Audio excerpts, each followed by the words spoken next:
now call the roll. Commissioner President Wyatt. Present. Commissioner Vice President Webb. Present. Commissioner Andrews. Present. Commissioner Gray. President, my apologies for being late. Commissioner Dr. Harris. Present. Commissioner Hembry. Present. Commissioner Johnson. Commissioner Johnson. Commissioner Malone. Commissioner Malone. Commissioner Smith. Here.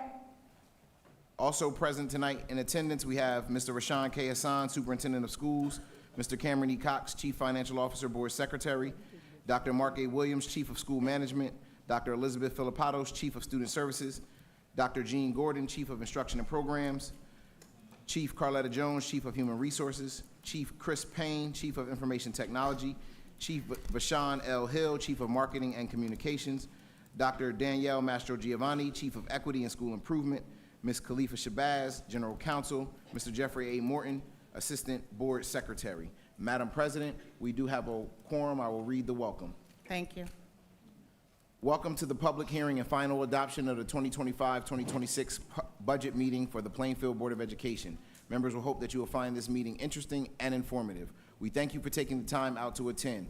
Please be advised that this and all meetings of the board are open to the media and public consistent with the Open Public Meetings Act, and that the advance notice required therein has been provided to the Courier News on Thursday, April 17th, 2025, to be advertised on Wednesday, April 23rd, 2025, and also provided to the Plainfield Public Schools District website, the Plainfield City Clerk, Police Department, and Plainfield Public Library for posting. Madam President. Thank you, Mr. Cox. All right.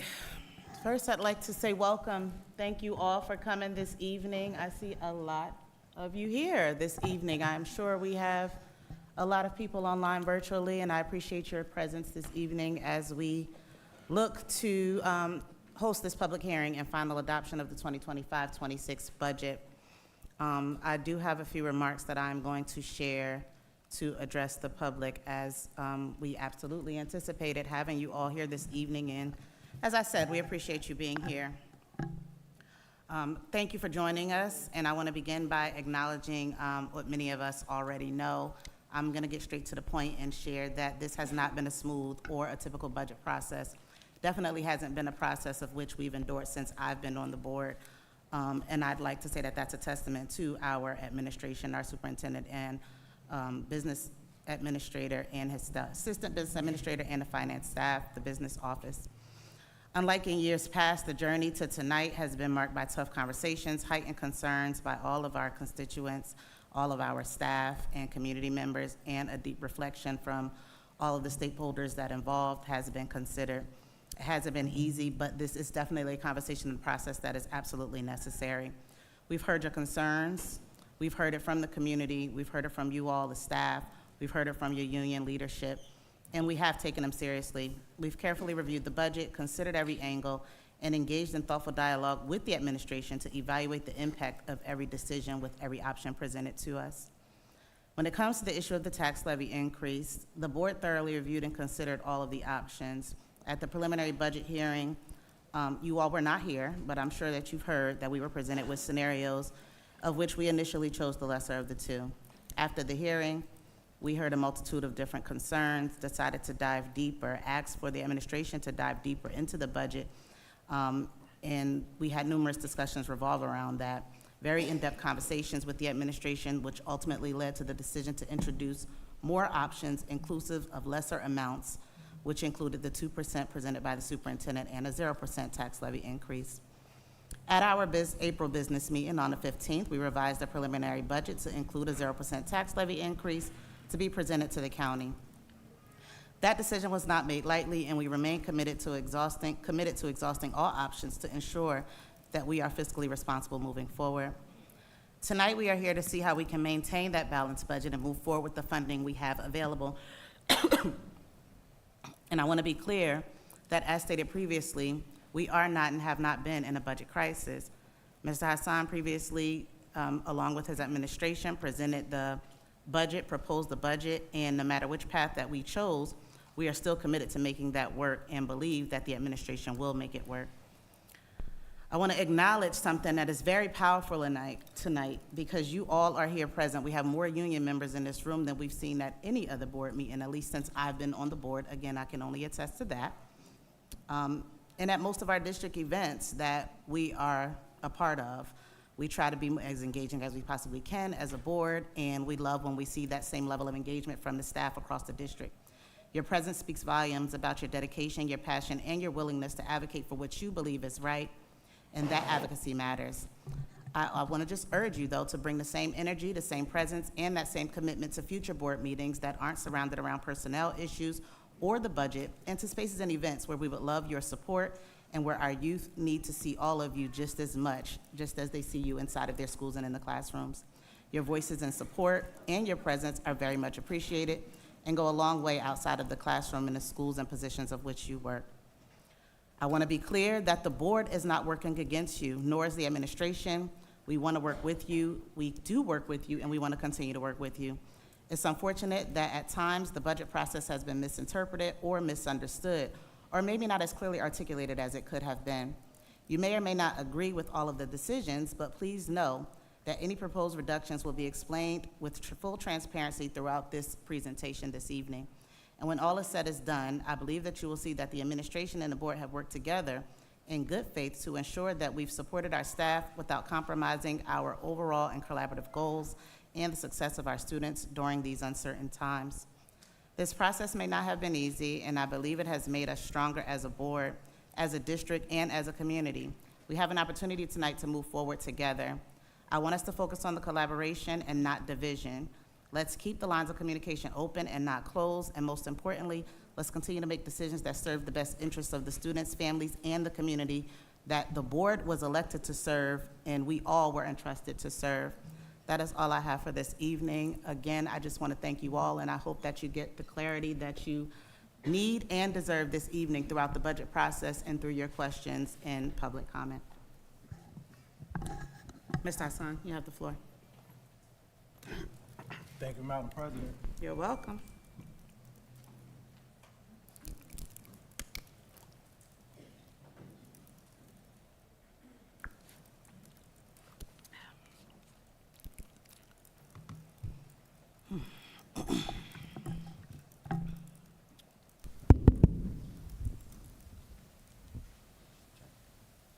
Where is he? There.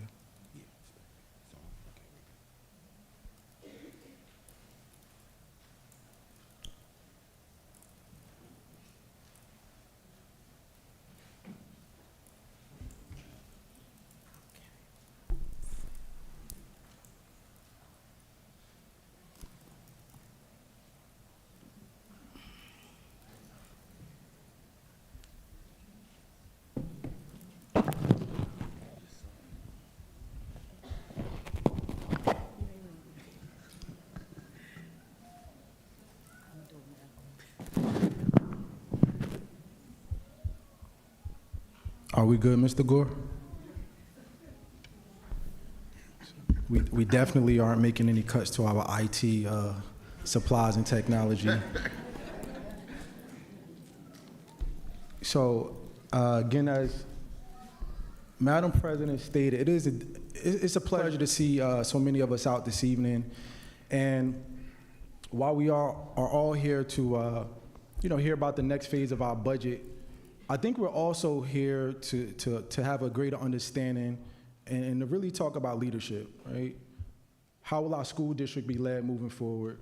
How we respond as an administration to a 0% tax levy increase? Our goal is to continue to move Plainfield Public Schools forward and to provide the best educational experience to our students under every circumstance possible. But I will tell you, my administration is up to the challenge to make sure that we're able to do that with minimal impact to our organization, but that we're able to still build on that momentum that we've been able to collectively gain over the last few years, and I look forward to continuing on that path. Right. So here's a brief recap or overview of where we started in our budget process or timeline. Contrary to what you may hear in the media or out in conversations that take place in the streets, our budget development process didn't just start in March, it actually started in November. When all of the noise started to circulate in Washington, D.C., when we were informed that, President Trump was reelected and, he was going to move forward with a number of executive orders, we moved forward aggressively as an administration. I issued a directive to our chief financial officer setting budget parameters, which called for 15% reduction across all departmental budgets for non-salary items. We also put an immediate hiring freeze in place for any positions that we deem to be non-essential in our organization, and we moved forward without backfilling those roles. Any costs that we were able to defer for the 24-25 school year, we were very aggressive about holding the line on those expenses because we knew that we had to be very intentional about also building up our reserves or surplus, which I believe we will need in future budget years. And you've heard me talk about that on multiple occasions. But as we've progressed and we move forward to our preliminary budget hearing, which took place on March 18th, during that meeting, myself and Mr. Cox delivered the preliminary budget, and with that, we proposed a few scenarios, but the one that I really asked the board to strongly consider and approve was a scenario that included a minimum or baseline tax increase of 2%, but also allowed us to utilize $9 million of bank cap. And I want to take a moment to just talk to everyone and explain what bank cap is. As an organization, as a school district, we are required to develop a budget that funds our school district at a level that the state calls adequacy. Very important, right? The state comes up with a calculation and they say, Plainfield Public School District, if you want to adequately fund your school district and provide a thorough and efficient education to your students, your spending must be at this adequacy level. Now, how do we get to that level? The state provides us with what we call equalization aid, right? So that's the state covering their fair share. But then we as a school district or a community are also responsible for covering a fair share of the budget. Here in Plainfield, as of today, that number is $65 million. However, through our local tax levy, we only contribute $26 million. So that leaves a funding gap from our local fair share of $39 million. So to close that gap, because I do believe that it's something that has to be addressed, and it has to be addressed, if not this year, definitely in the upcoming school years, that is why I made that recommendation and the board supported it at that particular time. As we move forward in this process, everything that's played out, I believe, is something that should happen. Once you receive a proposal, from that point on, we arrive at this tonight, which is the final adoption of our budget. So during that time when the board actually approved that preliminary or that proposal, that allowed us an opportunity to hear from members of the public, to get feedback from commissioners, and to also come back to the table with different scenarios. So on March 25th, I came back to the board with another proposal that showed a reduction of $4.6 million. That completely reduced the use of any bank cap. And then at our April 2025 business meeting, the board voted for a 0% tax levy increase. And I was then asked to come back to the table after making an additional $4.9 million in reductions. And that brings us here to tonight's final budget hearing. And I will show you all the approximate $9.5 million in spending reductions that my administration have been able to come up with in our budget. I want to start by stating that many of the reductions that I'm about to highlight, these are not expenses that go away. They're simply being deferred to a future fiscal year, right? And at times, we have to go back to the drawing board, we have to reprioritize, and we've gone through that exercise a number of times, and this is the final output of those exercises. First and foremost, we've highlighted $5.8 million in capital project reductions. Over the last few years, our administration has been probably one of the most aggressive in the state of New Jersey with upgrading our facilities. Mr. Cox will be able to show later on in the presentation how we've spent in some school years $14 million for capital upgrades, and in some school years up to $21 million in capital upgrades. What we're saying here is that we found a way to reduce that by $5.8 million. That will allow us to defer those projects to future years. And some of those projects include the following: ADA compliance ramps at Hubstein Field, replacing boilers at the new property that's going to be the administrative building, the former Buff property that we are in the process of closing on, and the Phase 1 conversion of 1200 Myrtle Avenue back to an elementary school. At the same time, we've presented to the board and to the community a demographic study that was completed and presented in January that shows that we are absolutely busting at the seams as it relates to space, particularly across our middle schools. And if there are any teachers here or staff members from Maxon, from Hubbard, you know exactly what we're talking about across those spaces. So for us to upgrade the 1200 Myrtle Avenue building to bring it back online as a school, that project is severely needed in our school district because it's going to help us reduce the overcrowding. It helps you all as staff members, but that's what, it also helps those babies whose parents entrust us to provide them with a thorough and efficient education each and every day. Our job is to want for our children in this school district the same that we want for ours. And I will tell you, as a superintendent of schools, I do not want my children in overcrowded classrooms, schools that don't have space, and I don't want their teachers in those spaces either. Because teachers who show up to school frustrated because they don't have space, they can't focus on my babies the way I need them to. And I think that everyone in this room can attest to that. Moving forward to our utility and service savings. We found savings that equate to roughly $317,000 by leveraging the district's energy savings improvement plan. So for our staff members, you may have seen our construction managers out working in your buildings. Some of you may have seen the dark tent films being placed on your classroom windows. That is to hopefully help us reduce energy. You may have seen the new lighting that's being put into our school facilities, and there are more energy upgrades that are occurring as well, and we estimate that we're going to be able to save an additional $317,000. In the area of instruction and programs, we're making $780,000 in reductions. We are stepping away from one of our initiatives that we've been working on for the last 2 years, and that is to focus on a classroom model initiative which would allow us to go through our school district and systematically upgrade classrooms with new furniture, et cetera. It is something that we still value as a priority, but we have to shift that to a future year given the constraints that we're experiencing at this time.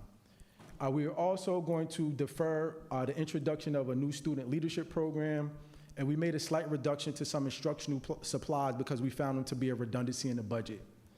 Now, for those of you wondering, does that mean we will no longer have student leadership programs? No, that is not the case. We currently have our Leader in Me program, which is in some of our elementary schools. We heard great feedback. We're going to continue to ramp that program up. We also have Ready, Set, Grow, which is providing support across our middle schools. And we also have the 21st Century Future Leaders program, which is supporting students across the high school. So we do have programs in place. We'll continue to leverage those programs, but we will not bring new student leadership programs online in the 25-26 school year.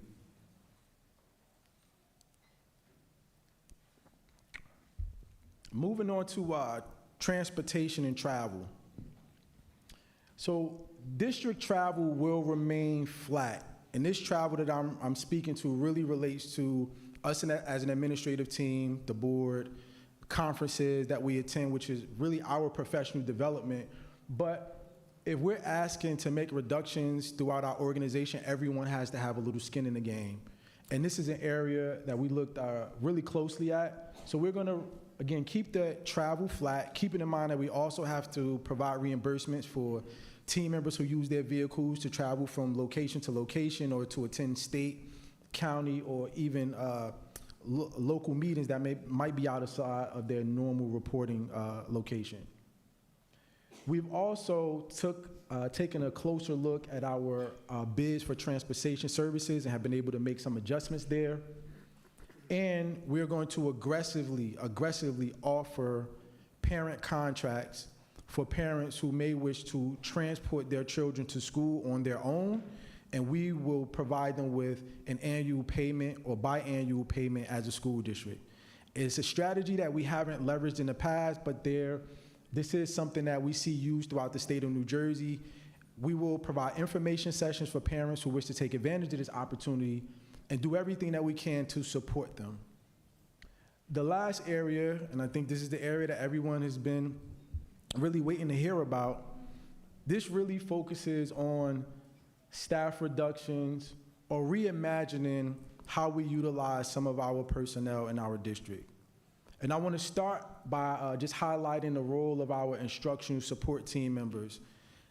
I've done my job in terms of rounding, and for those of you who don't know, rounding is a skill or tool that we use here in the district as a leadership team to get information from team members about how projects are working or whether they have roadblocks, barriers, or obstacles.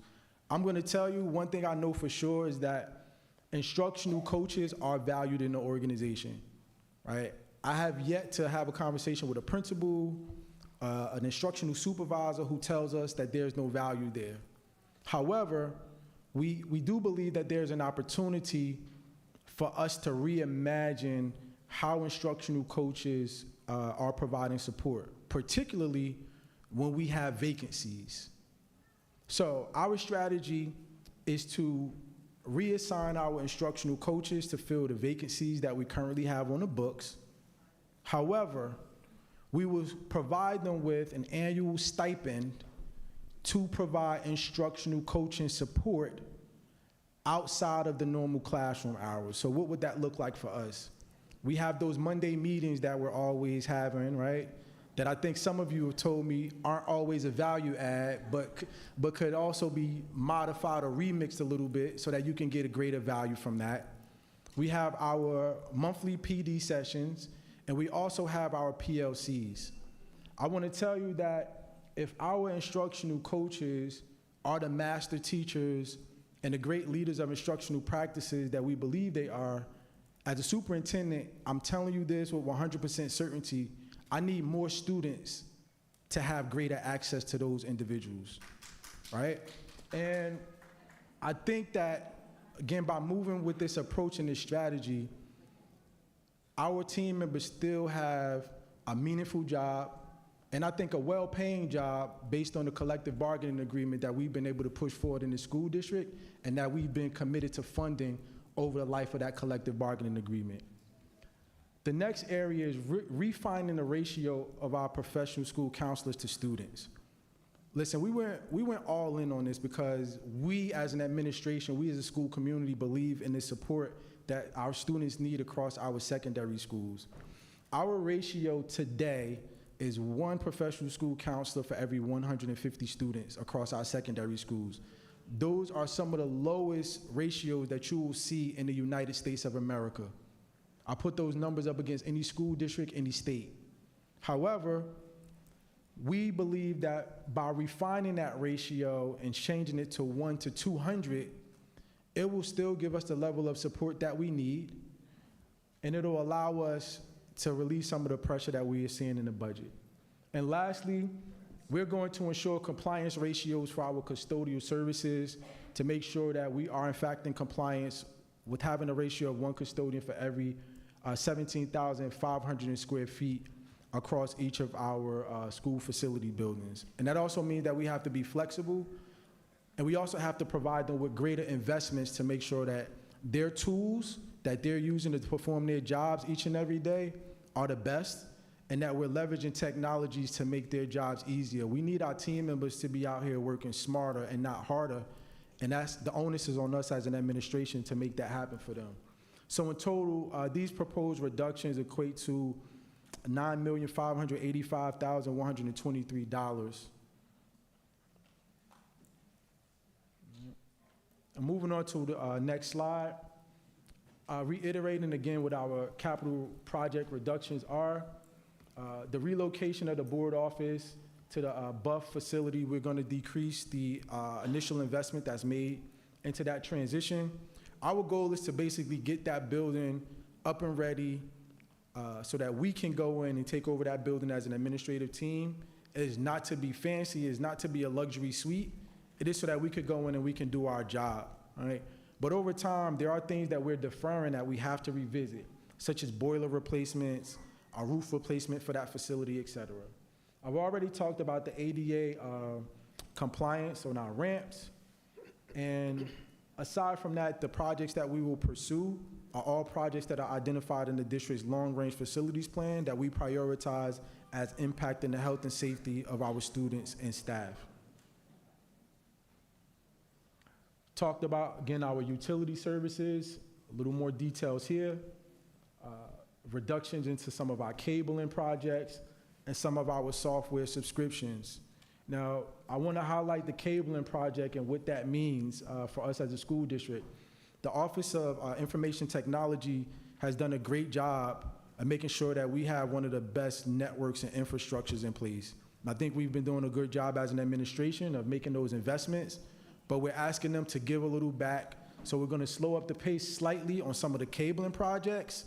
But again, this doesn't mean that these projects don't get completed. It just means that we have to make some deferrals until future years. We've already discussed, again, a reduction in funding to our class model initiatives, the student leadership programs, and some of our instructional supplies. What does that mean for you as a frontline employee? You will, in fact, have all of the curriculum materials that you need. All of those materials, as you know, are purchased centrally in our school district.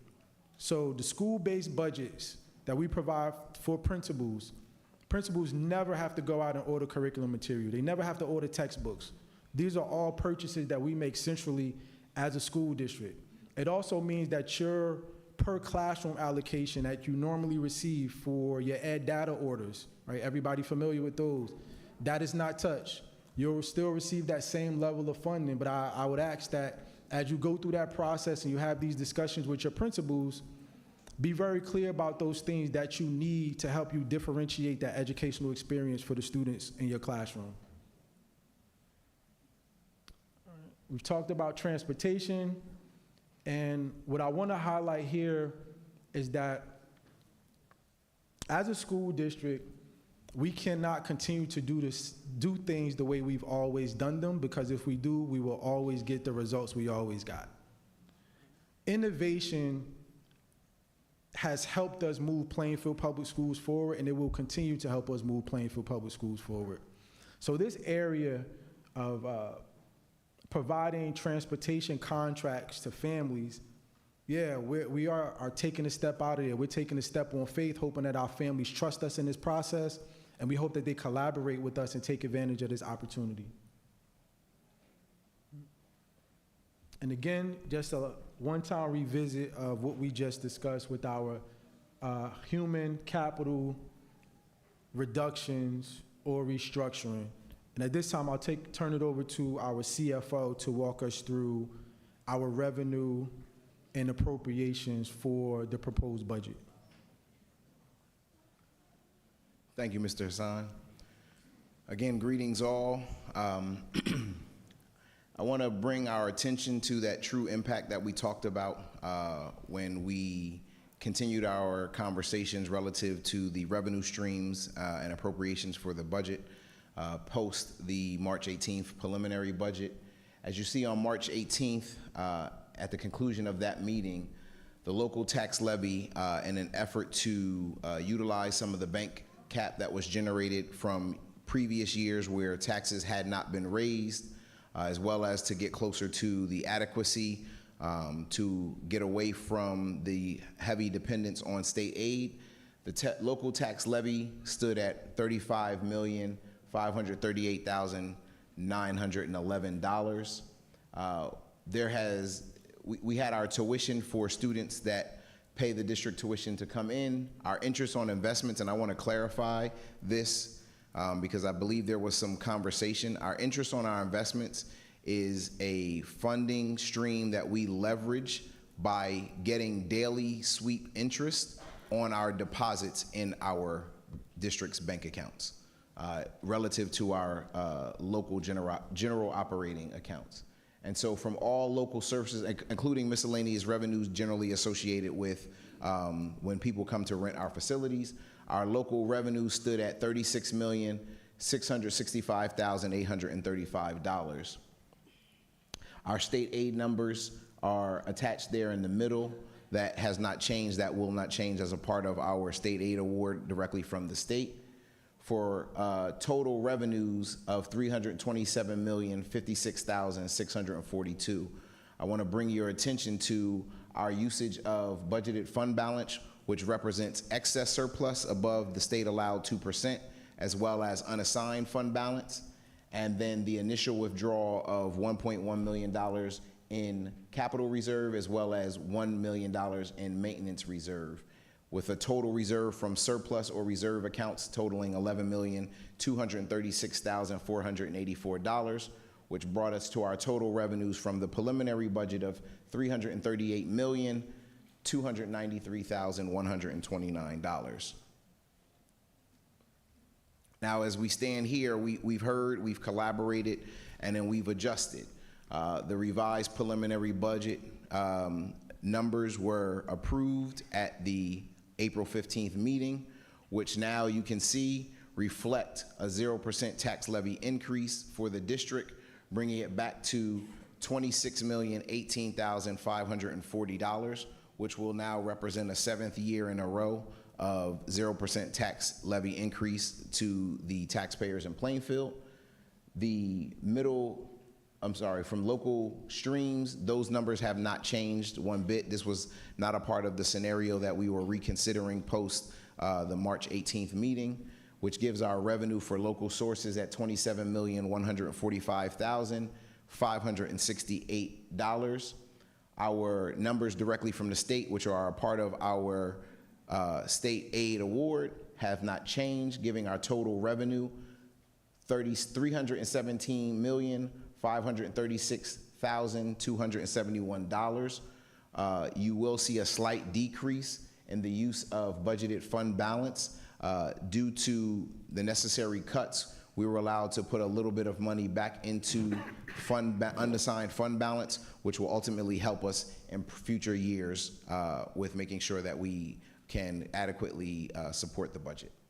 And the total revenues being $327,927,388. All right. And so Mr. Hassan alluded to when he gave me that directive earlier, much earlier in the school year than people may think, that we started discussing the budget. This is our special revenue account that we were warned, advised, you can use your semantic judgment on that one, about how districts should plan for the receipt of special revenues or grant funds. We were advised in most grant-funded areas directly from the state to budget 20 to 25% less than what we are typically anticipate receiving. To ensure that we could adequately fund and balance the budget, we went a more aggressive route of 30%. One that will help us with our future year projections so that we can see where we're going 2-3 years down the road, or we anticipate going 2-3 years down the road relative to what you've often heard referred to as the fiscal cliff, or the expiration sunsetting of some of those ESSER dollars and some of those COVID funds. And so this did not change from our March 18th budget, but we just bring it as a reminder to show, due to the percentage changes that you see. So in some of the areas, they are larger than 30%, which is what we discussed, but that's because the state had already notified us to anticipate a cut in that area. We went 30% below that. And this is a revised visual from the March 18th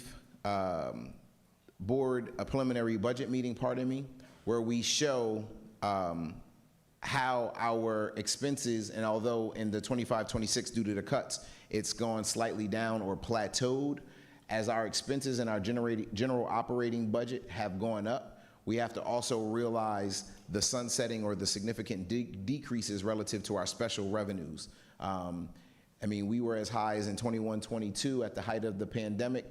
when a lot of ESSER funds and COVID funding was free-flowing. We were as high as 66,702,330, and then we are projecting for the 25-26 school year to be down to a little over $30 million.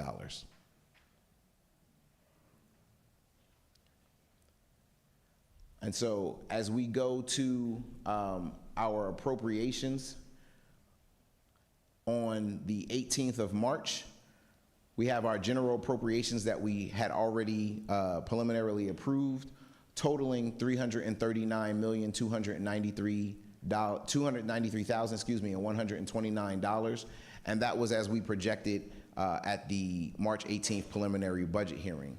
But then we had some cuts that were made to certain areas post those conversations and collaborations that equated to the budgetary cuts equivalent to the tax levy increase that was proposed.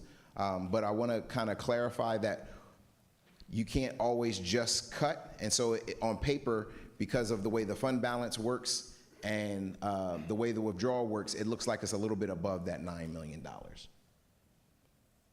And so you'll see the total, which includes school-wide contributions to benefits in Fund 15. We have $328,927,388. All right.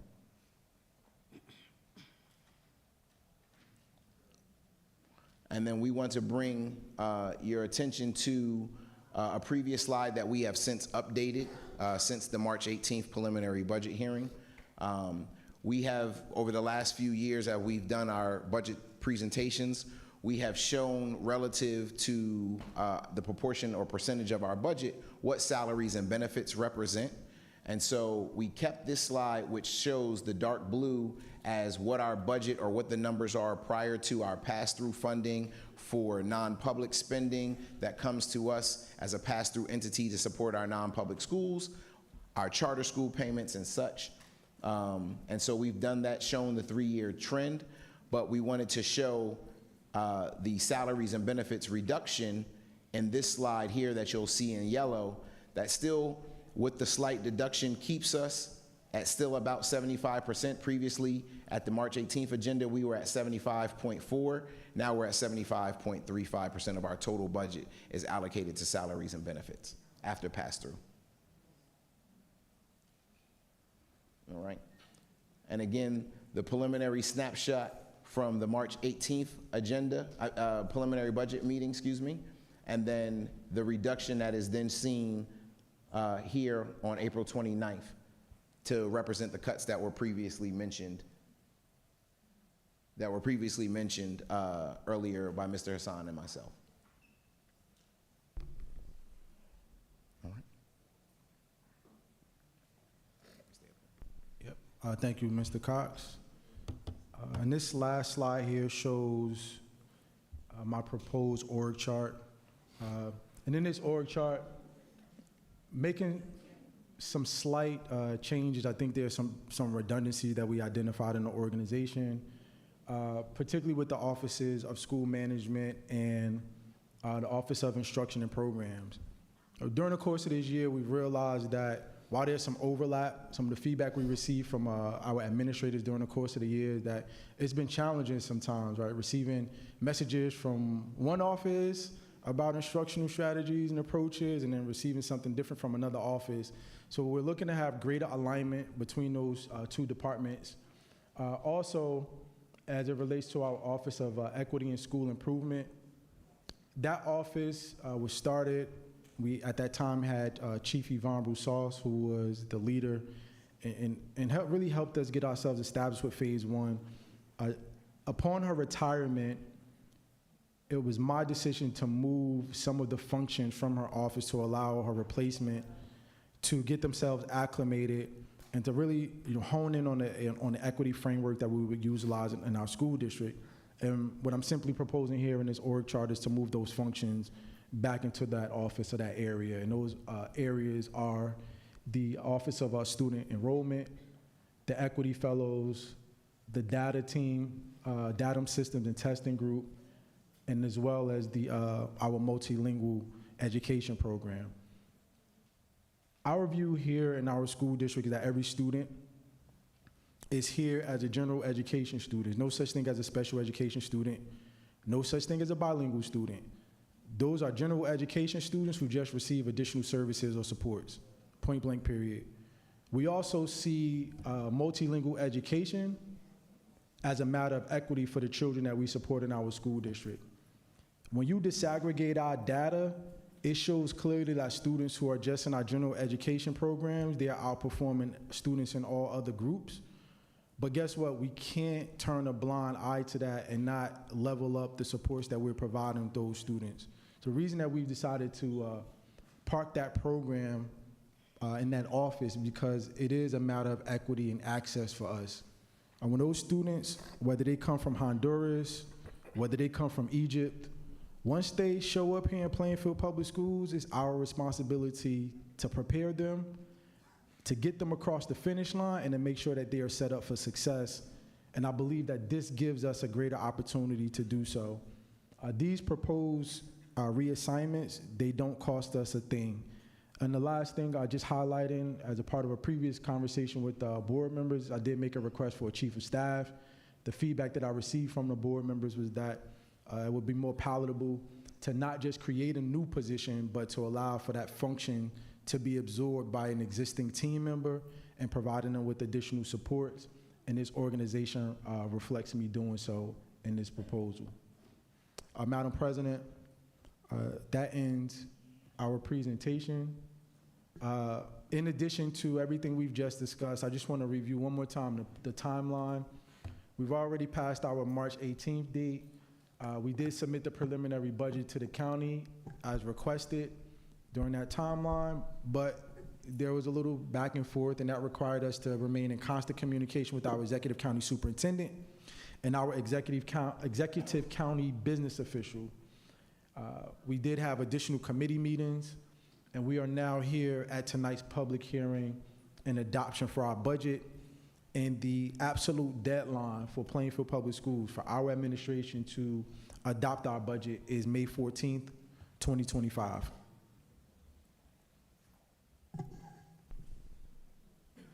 Thank you, Mr. Hassan. Thank you, Mr. Cox, for your presentation on the preliminary budget that was proposed so that we can have some clarity on what we're voting on tonight and have some discussion surrounding this budget.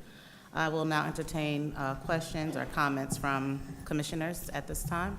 Commissioner Andrews. I have just a few questions. The first one, and again, I know you did a really good job explaining this, so I just ask that you kind of give me a yes or no, just so I can, please. Do you anticipate or foresee any impact on what we have been able to provide students as far as services, trips, participation, national organizations, attendance at conferences going into next year? Going into 25, 26? Yes. No. Next question is, with these changes to the proposed budget, 0% tax increase requires us to potentially raise taxes in the future. Is it going to provide more of a shock than the previously proposed budget? I would say, I think it depends. And here's what I mean by, I know you asked for a yes or no. I think it is a matter of how we handle that process. The last memo that I shared with the board was on April 17th. I requested and strongly recommended that we begin budget planning discussions like immediately to discuss impact for future years. I think if we don't handle that process appropriately, yes, it could be a shock. But we've been here for the last few years and have had the same conversation about the tax levy increase, and it's kind of become a thing for next year. I think at this point, if anyone kind of goes into next year and doesn't understand that that's coming, then they haven't been listening or paying attention to what's going on at the budget meetings and what's been playing out in the media. All right, I appreciate that. Again, I'll take that as a yes. Yeah. My last question, given your conversation with county and state officials, what is the likelihood, I'll take a percentage, you expect increases in the budget next year? I don't expect any increases to our budget next year. from the state funding, and that's what I mean. So on the state side, the state is, and I think this is a point of clarity for everyone. So when we hear the state should fully fund Plainfield Public School District, it means something different from a legal standpoint versus what is thought by the general public. I think for some individuals, when they say fully fund our school district, they think that means the state is supposed to cover the entire bill. The state is not supposed to cover the entire bill. The state is supposed to cover a significant portion through equalization aid, which we receive, but then we have to come up with the other revenue that we need in order to develop a fully balanced budget that also meets adequacy. And so at this point, the state believes that they're fully funding on their end. Yes, as it relates to the state funding formula. Now, unless the legislature comes in and they decide to approve or adopt another funding formula, that could cause changes for many school districts, Plainfield included, but that hasn't happened yet. At least one hasn't been approved. Right. And again, we understand that there's a gubernatorial election, so there could be certain changes that might fall place there. With income holding the same, as we're looking at it from the school level, and I'm assuming costs like medical insurance, those things continue to increase year after year, as we've seen. They do, but the increases that we experience as a school district are a lot lower than many of our counterparts throughout the state of New Jersey. So we entered what's called a health insurance fund that consists of Plainfield Public Schools, some municipalities, and other school districts. And as a result, we've been able to keep the increase in our benefits lower than the state plans. So there's school districts who've been seeing 12, 15% increases in their benefits, and some as high as 22, 23, but ours have really been around that 7 to 8% range, and I think we feel really good about that. Mr. Cox serves in that capacity, and a part of that role is to also help recruit other municipalities and school districts to join the HIF, because it helps keep our rates down as a member of that organization. And again, just my, I guess, final question for right now, or comment. You said again that most of those items that you were deferring are just simply that they're ultimately going to have to be done at some point. They will have to be done in the future year. And again, just asking, because they have to be done in the future year, does that necessitate a larger tax increase down in the future? I think the possibility of that happening, yes, absolutely. And I think anything will be greater than where we are now, but I think there's a real conversation about what that looks like, and based on the needs of the organization. You made a great point about increase of costs. Consumer price index has increased by 5%, and then also it's projected to increase by 3% next year. I mean, we're seeing it also in our households, right? The cost of bread, the cost of eggs. Those things also transfer to the school district. PSE&G, anybody? Got that letter, right? 17%, starting June 1st. So that will also hit our school district as well. And I think, to sum it up, a boiler replacement that might cost $300,000 this year might cost $500,000 next year. And those are things that are just out of our control. All right. I mean, I have no more questions right now. Thank you. You're welcome.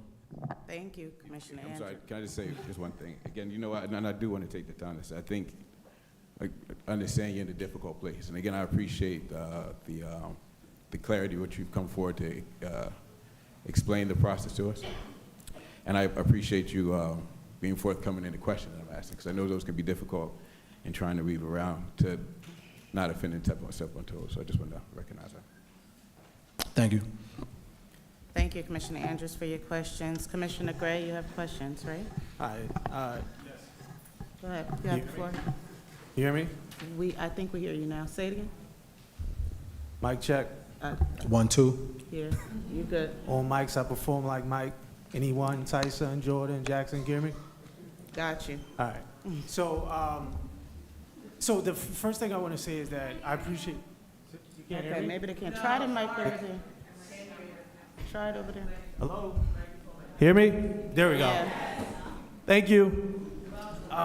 So first thing I want to say is that I appreciate you guys going in depth and giving an in-depth presentation. I just wanted to, first question I wanted to ask, what are the credit bond rating implications for withdrawing money from the reserves? So, great question. Great question. Really great question. Yeah. Really, really great question. So let me start with this. The Plainfield Public School District has an A bond rating.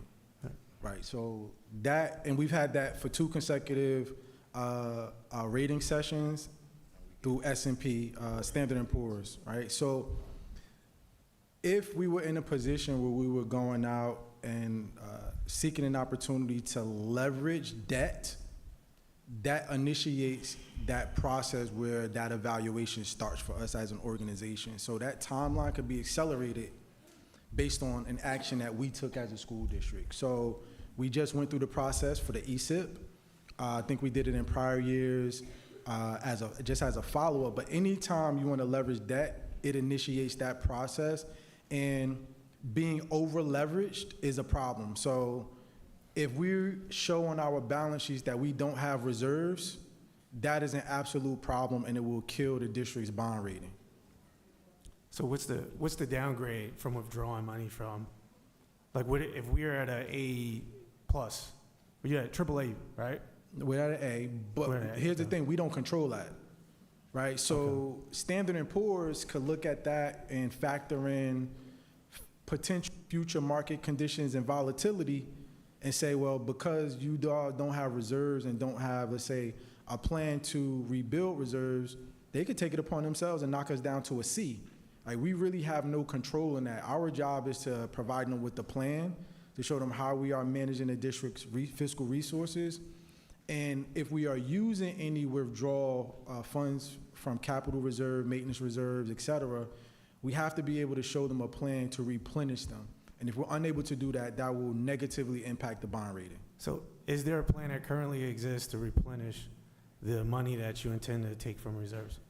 So the funding that we are using, which is only about $2 million, we feel good about that, which is why in prior conversations I made it very clear that I was never proposing to withdraw or to draw down the reserve accounts.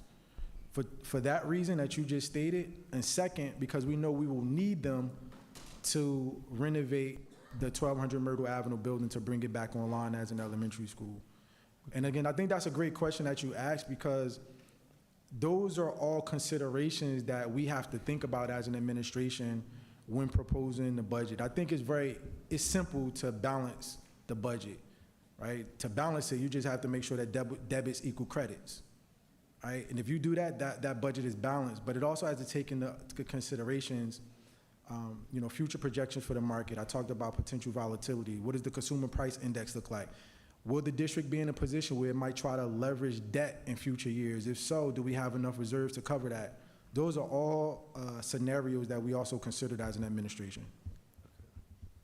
And then, so my second question is related to the ability to leverage debt, which is the bonding authority. Mm-hmm. Is there a process in play in order to give the district back bonding, or give the district bonding authority so it doesn't revolve around the SDA and doesn't revolve around the appropriations process? So at this time, no, there isn't a mechanism in place that allows us to do it directly, but there are organizations like the Union County Municipal Authority that can finance on behalf of the district, right? I would say this, increasing debt, the repayment for the debt has to be guaranteed. Therefore, taxes have to be increased to ensure the repayment of the debt. If we don't have the money to pay the bill today, we wouldn't have it to pay the bill later. That's like going to get a credit card when you didn't have the money to pay your bill this month. Like, you find yourself overextended, and now you're in a position where you have to make even more challenging decisions, because the first piece that comes out of that pie is the debt obligation. You can't miss, as a school district, you can't miss a debt payment. Right. That comes off the top, and then everything else is later. So I know the idea, and I'll end my inquiry, questioning here, but I know it was floated, the idea of you went from 36% to an 18% increase. And I think many members from the public just sort of said, this is sustainable for us, right? And it was a way, there was sort of a agreement that works, right? So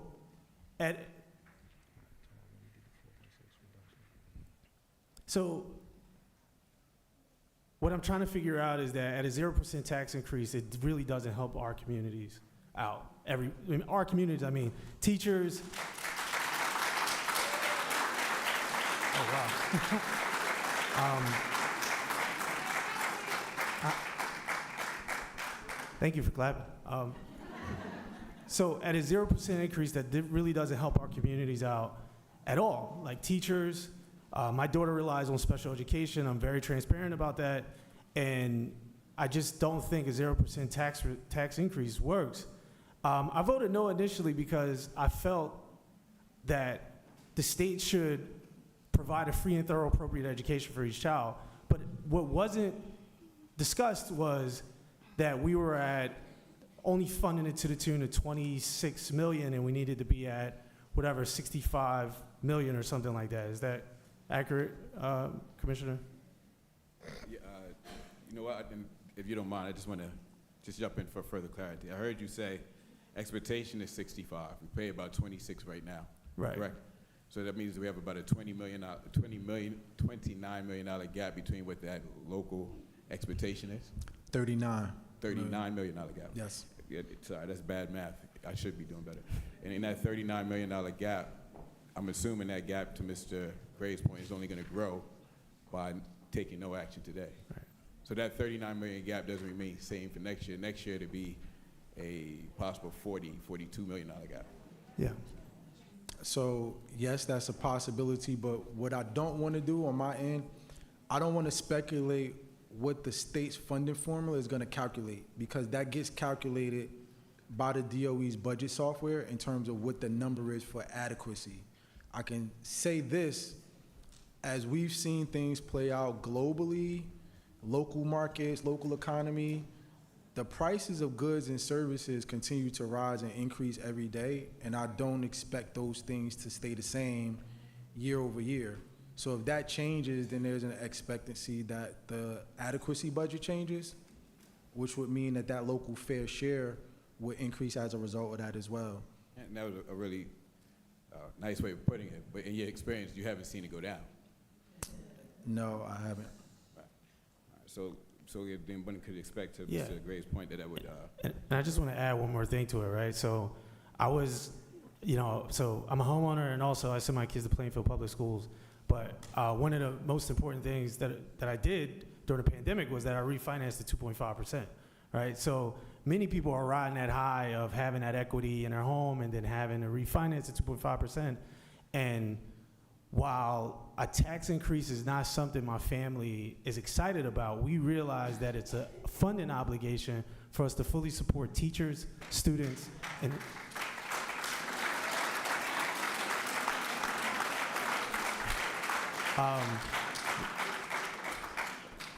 yeah, I'm just not used to the enthusiasm around me speaking, so forgive me. So yeah, no, we realize that there's I'm willing to commit to the funding obligation of increased taxes, and I think at 18%, many people in the community sort of said like, hey, we're willing to do that. We're willing to come together as a community in order to support the schools. So I just want to add to that it wasn't that the community was going towards a 0% increase. They just felt like at 36%, the way it was done, it wasn't really justified. And again, I hate to put it out there, but in our Finance and Operations Committee, we never got a tax increase. We never got any information about a tax increase. So we couldn't have that conversation to fully weigh what the community was going to respond to. And I think that sort of created its own maelstrom and its own problems. But I just want to say, as a homeowner and someone who sends their kids to Plainfield Public Schools, I can stomach an 18% tax increase.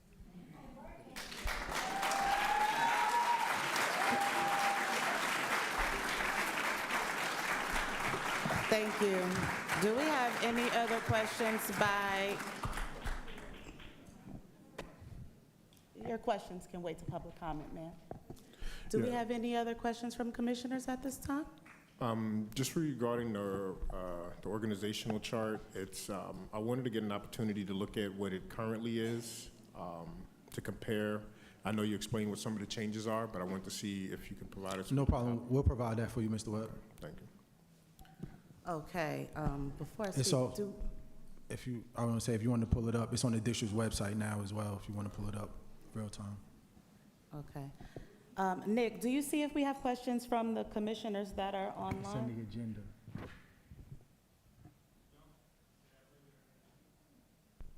Okay. All right, so since we don't have any questions from other commissioners, I actually don't have questions per se, but rather just want to give some points of clarity and make some statements surrounding what I'm hearing from my fellow commissioners and hearing the very exciting claps and the support from the crowd that we have here today. So I just want to make sure that in articulating this budget that you help the audience understand the difference between the last 2% that was proposed and the 0% when it comes to that dollar amount and how those cuts, how that money that we're taking from the reserve or how the different percentage, just can you provide that dollar amount and then can you speak to that, I'm not sure the exact words that you used, our union president can speak to it briefly, but the floor falling from the bottom. Can you just articulate that again and then explain what that means, but then on top of that, share the difference between the 2% and the 0%? Because with going with the 2%, we stood to make a certain dollar amount, I think was roughly a little over 500,000, and then with the 0%, obviously that's 0%. But just re-articulate that so that it's clear and so that we understand that it wasn't such a large impact. And so when you're thinking to increase taxes, I'm a homeowner here too with children going to the school district, and while I do not mind giving my fair share, the increase on my taxes will be larger than increase on someone else's taxes. In addition to that, yes, we want to continue to support our teachers and our staff across the district in various roles and ensure that we're not cutting that. But at the same time, we do still have to look at, listen to the concerns of our residents living here in the city of Plainfield. And we have no way of gauging exactly what they would have supported or what they wouldn't have supported. All we can do is listen to the concerns of the residents, whether it came to board members directly or whether it came to the administration, whether we read it in social media or in news outlets and saw the alarming responses to it. We have no way of knowing that unless we added it to the ballot and we had the community vote on it and then it failed or denied in that way, passed or failed that way. So I just want to be clear that we're not stating that we're against a tax increase, I think, when we decide, oh, we want to entertain other options outside of the two original ones that were proposed, and then the 2% and then go into the 0%. I think that we're all in favor of ensuring that we can get as much as we can, whether that be a tax increase or not. But when you have to take a step back and figure out how you can then implement a process, Commissioner Gray just stated how in the committee he didn't hear about a tax increase. Whether that's true or not for him or for It's other absolutely members true, of the ma'am. committee. It's absolutely true. Okay, There I'm was not no here to tax debate increase that you. was introduced Commissioner Gray, into our Finance and Operations Committee I am not here to meeting. debate you. I need you It's not to a allow debate. me to speak. The minutes are there. You've spoken. I need you to allow me to speak.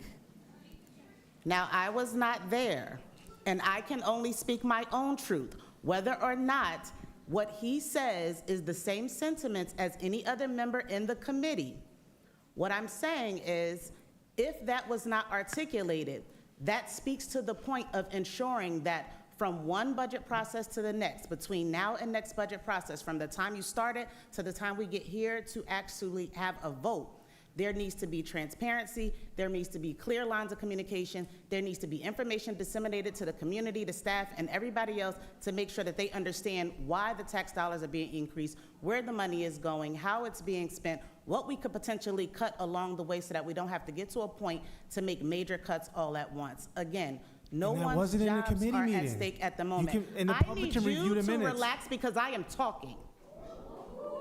I gave you an opportunity to talk. I sat and listened, just like I did with everybody Point of else, and I clarification. deserve the same Point of respect. clarification.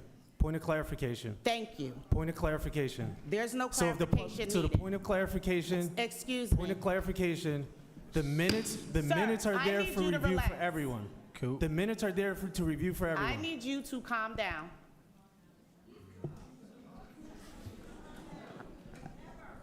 Thank you. So with that said, I just want to make sure that we're all clear on the process and the outcome of the process and what 2% means as it compares to the 0% when it comes to the actual dollar amount that we're going to procure, whether we do a 2% or whether we do a 0%.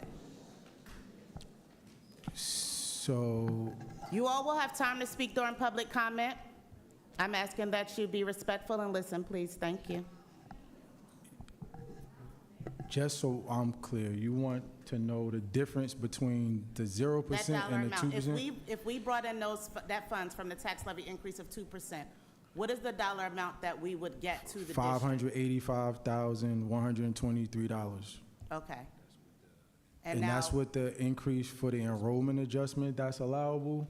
So in that's around $500,000. The additional $9 million that I was asked for in the original proposal, that is $9 million out of $31 million that has been accumulated over the past few school years by us not increasing the tax levy. And I will say, I hear what's being said about the communication and the feedback. This budget cycle is not like any other. We're receiving information from Washington. At times we are seeking guidance but are unable to receive it from Trenton throughout this budget process because there's so many uncertainties, which I've tried my best to explain and communicate multiple times. The budget proposal meeting that took place on March 18th, that is not the end-all, be-all. That meeting was the opportunity for me and my administration to make a proposal to the board. The board had from that time, whether it was approved that night or whether it was a different scenario selected, up until tonight to contemplate and make a final decision to adopt the budget. So it still hasn't happened because no formal vote has taken place tonight. I started off the presentation by stating that those steps along the run where difficult conversations had to take place, feedback had to be received, it happened. It happened at subsequent board meetings. It happened on March 25th. It happened on the subsequent committee meeting that took place. It also happened at the April board meeting that took place earlier this month. There have been multiple touch points along the way. And while those touch points have been different than they have been in the past, they have in fact happened, and everyone has had the opportunity to speak on the budget proposal, the original proposal from March 18th, the proposal on March 25th that had $4.6 million in reductions, and again tonight on the proposal that shows a budget that includes $9.5 million in reductions in deferred expenses to future budget years. This is a tough conversation. I don't think there's, as I stated to Madam President earlier, I'm not sure what the answer or solution is that makes everyone happy, because we're talking about something that's very near and dear to everyone. Like, you just talked about it from your personal perspective as a taxpayer. Like, this is something that impacts everyone differently. My goal as a superintendent, regardless of what the circumstances are, my job is to make sure that to the best of my ability, I can provide every student in this school community with a thorough and efficient education based on the resources that are allotted to me, and I serve at the pleasure of the board. thank you. If we don't have any further questions, I'm done. Nick, we don't have any further questions, right? Okay. Seeing as though we don't have a legal update, then we can move forward to public comment, Mr. Cox. Motion to open public comment. So moved.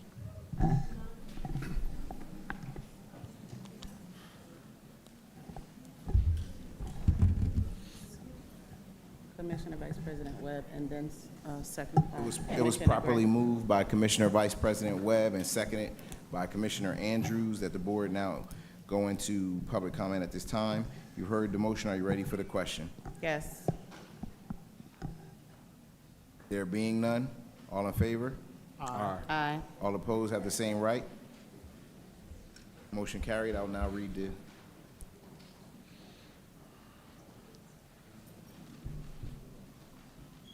One second. He I has have to read. have to read the... At business meeting, privilege of the floor will be provided for 30 minutes for the public prior to committee reports. Members of the public in attendance will have the opportunity to raise concerns during this period of the meeting. Members of the public may speak once for a maximum period of 3 minutes by the clock. This time is not transferable from one individual to another. All right. We will have the first person up to the mic now. Privilege of the floor is now open. Please state your name and your address, please. Yes, good evening. My name is Robbie Campbell Assad, and I live at 1302 Marlborough Avenue. Good evening. Good evening. As a parent and a taxpayer in the district, I'm deeply concerned about the recent budget decisions. Traditionally, budgets are presented with a range of scenarios, best, base, and worst, to give the community a clear understanding of the options and trade-offs. Unfortunately, the initial proposal lacked structure. Instead, it presented a 36% increase that felt extravagant and poorly justified.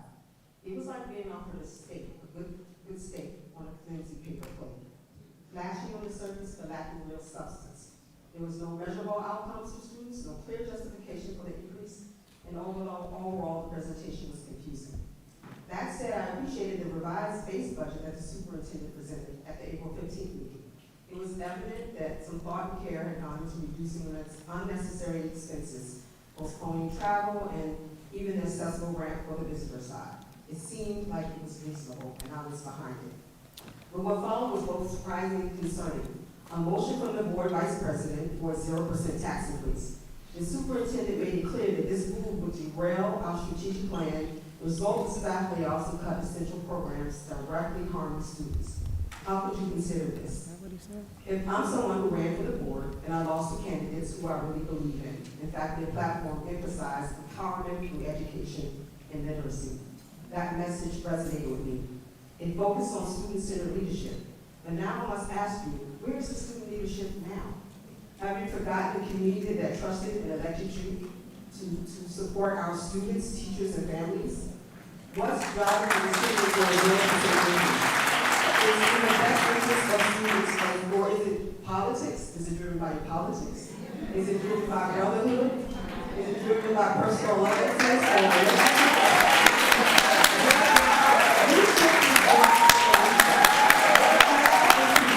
Quiet down, please. You did not take the job for politics, professionals, or relationships, or brotherhood. Do the right thing. I have some questions. What specific measures are in place to ensure that our special needs students will not experience reductions in services or supports?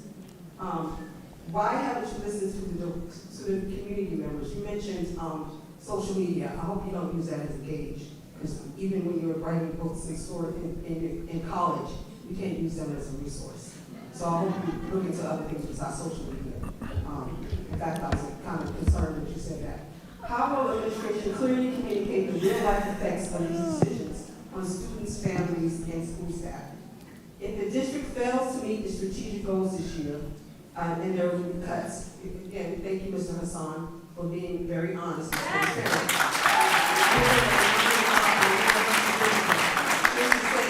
Next year, the increase will be large for homeowners. It will be very impactful for us. Ma'am, that is your 3 minutes. Ma'am, that is your 3 minutes. Motion to extend time.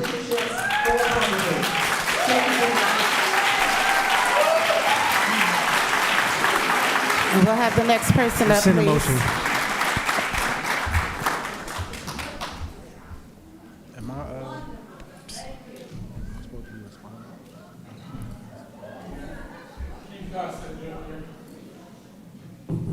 Keith Costa Jr., President of the Plainfield Education Association.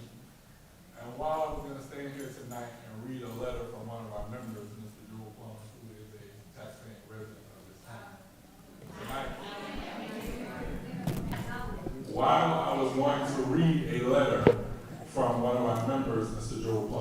a taxpaying resident of this town. Since everybody is speaking their truth, I'm going to speak my truth. And my truth is the 1,318 members of this association bust their behind day in and day out.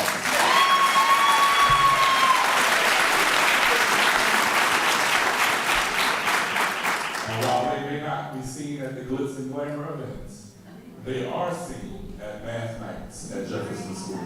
They are seen at school dances at Evergreen. They are seen at back to school nights.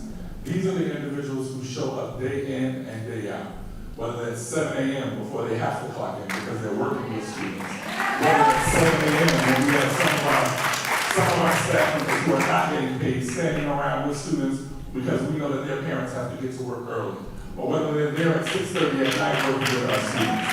These are individuals who come to work and show up and go to bat for the students and families of Plainfield, and we are asking you tonight to go to bat for us. We are not standing here simply because it's just about us. We are standing here because the expert in the room, as I said last week, said that this is not going to work. That next year we are going to be, or could possibly be, in a bigger financial issue. This is not a game. We cannot get here next year and say, oh, we should have listened to the person who gave us the information. This individual is saying that we are staring down the barrel of a gun and we are playing Russian roulette because this year we don't want to raise taxes, but next year we may decide to raise taxes.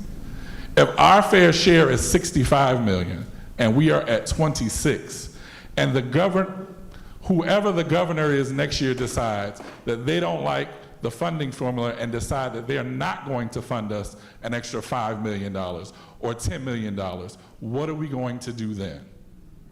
I am asking you to look around the room and look at these individuals who you may not see at a board meeting, who you may not see at a Black History Month event that is put on by the district, but I can guarantee you that the parents, students, and families of this district see these individuals every day because they show up for those students, they show up for those families. And I'm asking you tonight to not only show up for the community, as you said you've heard from, but to show up for the people that go to bat for you and your children. Thank you. Next person up, please.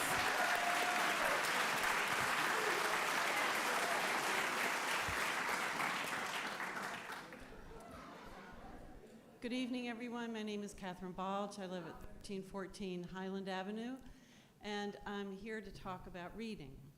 So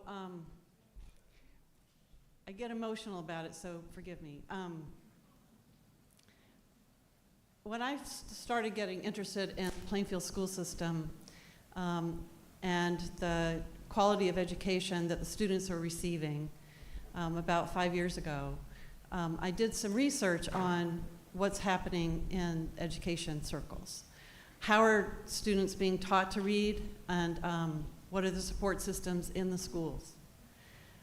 I was astounded to learn that for decades, 2 or 3 decades, our students, my children included, were taught reading according to a system that has since been found to be at fault for causing reading problems, not solving them, but causing them.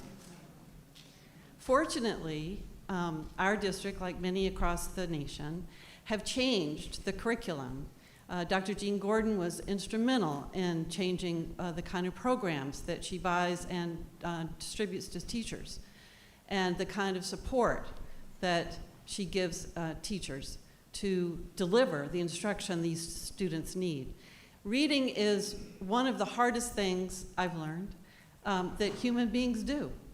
The complex combination of things that we need to master in order to actually read are big. They're very big. It takes consistent and daily practice, and it takes teachers to deliver that kind of instruction so students gain these skills. Literacy coaches are critical to that process.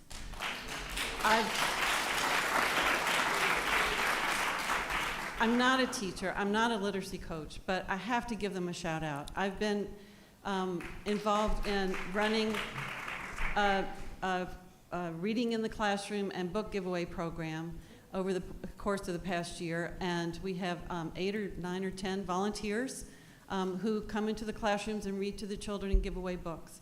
And the literacy coaches, oh my gosh, I mean, talk about the gentleman before me. He said these people, along with the teachers, I have never not gotten a response from a teacher, whether it was on the weekend or the vacation.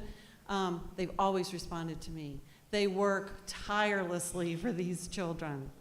So when we're talking about cuts, I hope that the priorities are in many of the areas that the superintendent has already offered. That I think those are wise decisions. Those are wise cuts. Mrs. But Bolts, to cut that's your time. literacy coaching and teachers' positions are like shooting ourselves in the foot to get these kids educated. So thank you. Thank you.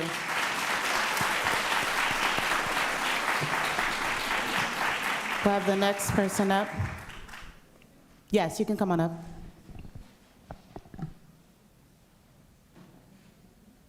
Can everybody hear me? Hi, my name is Dr. Boyd. I speak on behalf of myself and my husband, the other Dr. Boyd. We live at 711 Marshall Place. We've been in the Plainfield community for 20 years. And unfortunately, I could say that the majority of my children have been educated in private school. They do not attend the Plainfield education system, except my two all spent 2 years in middle school here. And I've gladly paid my taxes all 20 years because I realize this is bigger. It's about the community, because not everybody can send their kids to private school. So I do understand that. So I understand what we have to do as people who own property in this community. What I don't understand is what are we cutting and how that's going to affect our kids. I have 2 questions. My first question is about the transparency. When I look on that list and I see special services, I think about my oldest daughter who's high functioning autism. She's a child on the spectrum. She's thriving in other communities. I know there are children in Plainfield School District that's being left behind. I work with their parents. So what is the transparency for understanding what those services are before you cut? The same transparency you have with the budget, we want to see the transparency with the services, down to the titles, the schools, and the ages. That's the kind of transparency we need, not only for special education, but I'm a parent who appears to have everything, but I had a child in a crisis 2 weeks ago, in a crisis, and her teachers and those counselors, they stood up and helped my child, this perfect person in this perfect environment, in her health and mental crisis. So you cut those services, not those students. The students are gonna be the people who are affected by that. It's not about reading, it's not about math, because if they're not whole individuals, what is education gonna do for them? So I think we have to think about that. My second question is, you asked me as a homeowner to pay taxes for schools that we've got to build up because, yes, we've got an influx of students in this community. I look around, I see buildings everywhere. There's new developments, new businesses moving in. What is their fair share? So what are they paying? There should be a pay to play in our community. We're letting them come to our community for free. They should be helping us. If we're building apartments, where are those children going to go to school? That should be done ahead of time. So I feel it's irresponsible for the board to come to me as a homeowner. I'm willing to do what I have to do. But I feel it's irresponsible when I can look around me and see all the development and say, what are you doing to our community? How is that money coming back into our community? So before you ask me for money, we need to be asking these businesses and those associations, what are they willing to pay? Thank you. Thank you.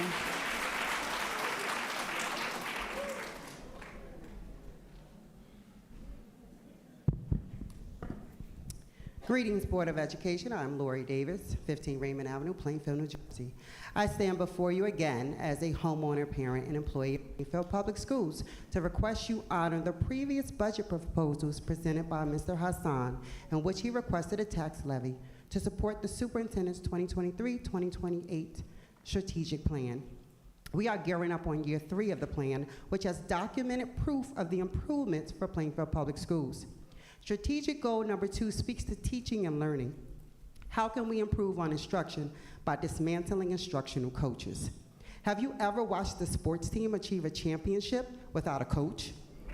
Even on a personal level, people desiring to improve their lives will seek a life coach.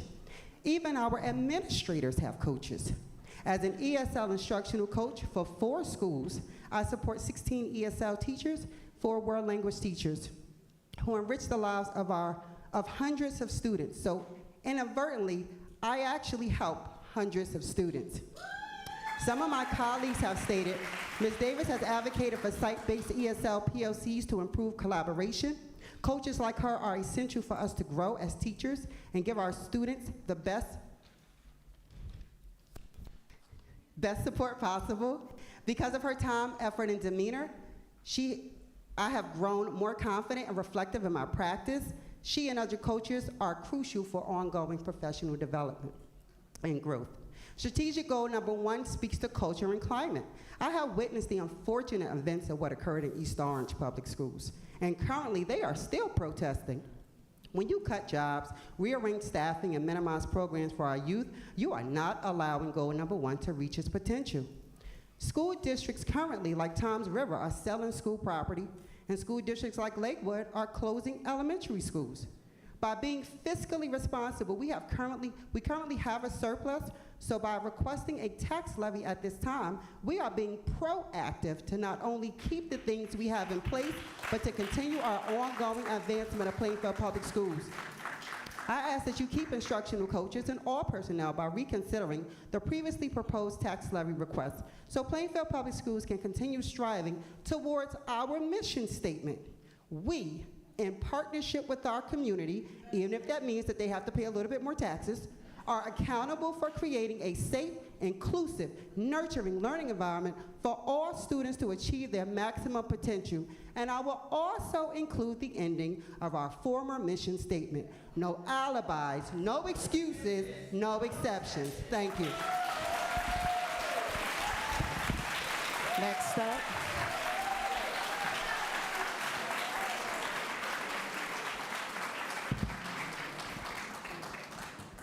Good evening. Laura Miranda Brown, 1345 Highland Avenue. Please excuse my voice. The allergy season has been a hard one so far. I am coming here to reiterate the statement that I made last time around, where I commended the district for revising their plans, cutting back on some of the capital improvements, and revising the proposed budget so that the tax levy increase would go from 36% to 18%. I think it is a little bit confusing to the public when we use both percentages and then the flat tax rate. So I just want to be clear on which proposal I think we should go with. I think you found very little pushback from the community on an 18% increase. It felt like a middle-of-the-road solution. The superintendent said it would not impact staff if we raise those taxes to that amount.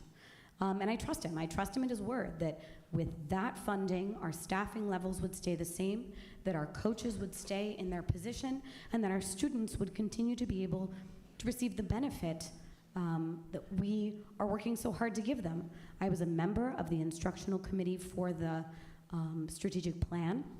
I worked very closely with the people in my group, which included teachers and included Dr. Gordon, who was able to explain to us as residents and non-professionals what goes into teaching these students and how curriculum works and how we needed to better train our staff if we were going to change curriculum.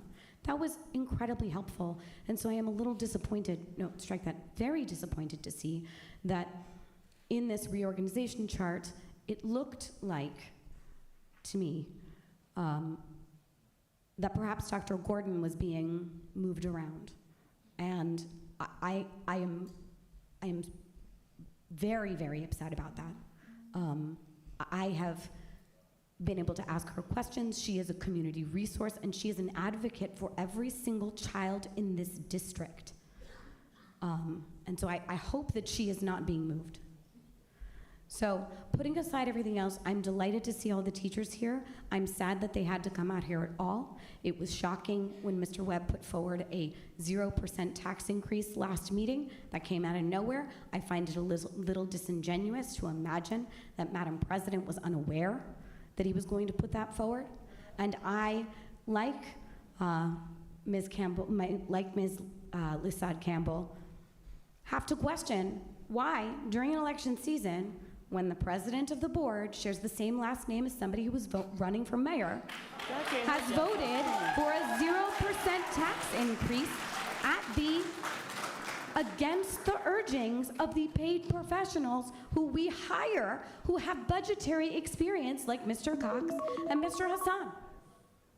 Please, all of you at this table will be responsible for the diminishment of services, for the gutting of our students' education. Voters will remember, and you have turned this into politics. Please vote your conscience.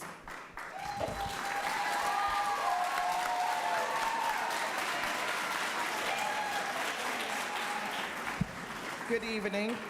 My name is Jody Byers. I've been a district employee for 29 years. I've worked and been committed to this district. I come and do extra duties. I come to back to school night. You might not see me at Board of Education meeting because one, they don't start on time, and two, they will be here at 12 o'clock. Thank you, Madam President. I don't understand how we cannot do a tax increase. We cannot afford to lose our coaches or any of our staff. And we are short this year, but it's going to happen in 26-27 year. Who is going to have a parent contract for transportation? Because at Booker, the only children being bused are our special education or our displaced children. What is going to happen to those drivers? We are a district with schools in status. How does this affect those schools? How does this budget and the cut of our staff connect with the district's strategic planning? Specifically to Goal 2, Teaching and Learning, and Goal 3, Finance. Plus, how does it affect the culture and climate of Plainfield Board of Education? That's all I have to say. Thank you.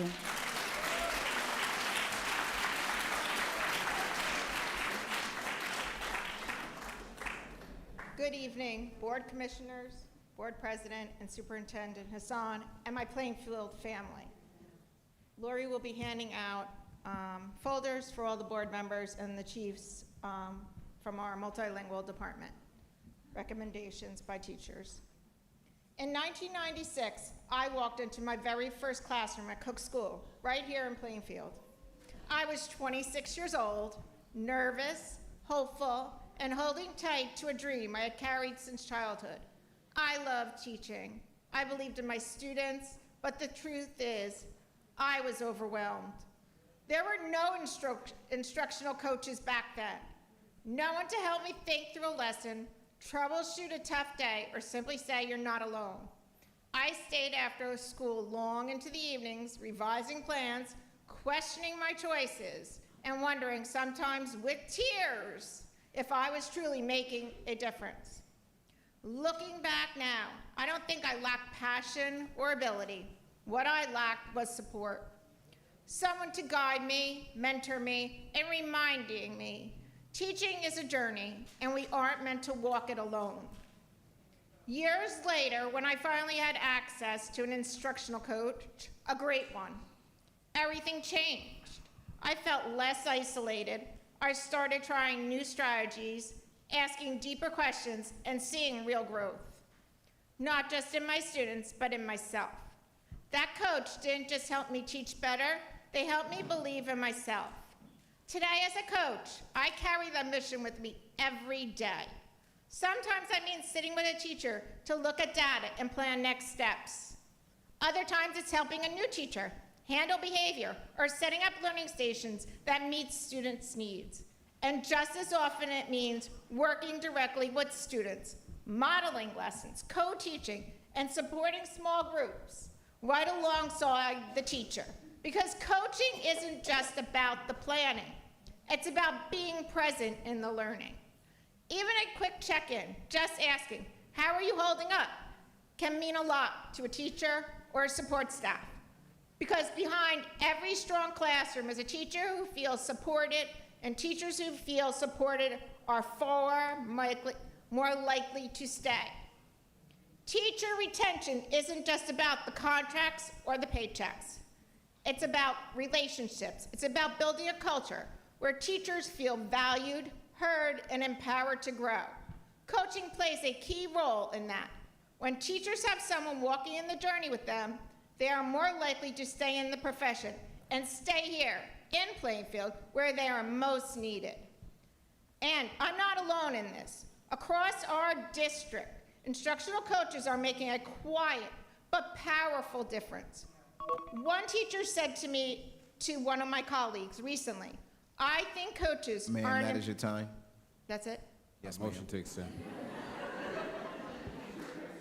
Say, motion to extend. We got a lot of people here. Oh, A motion to going? extend. yes? Nick, can you confirm how many people we might have online that need to speak? Okay. Second. Keep going? Yes? No, no, hold on. It's been properly moved by Commissioner Andrews and seconded by Commissioner Vice President Webb to extend this person's speaking time. Heard the motion. Are you ready for the question? There being none, all in favor? Aye. All opposed have the same right? Now? Yes, you may proceed. You may finish. I think coaches, one teacher said to my colleague recently, I think coaches are an important part of our teaching experience. New and veteran teachers benefit from your support.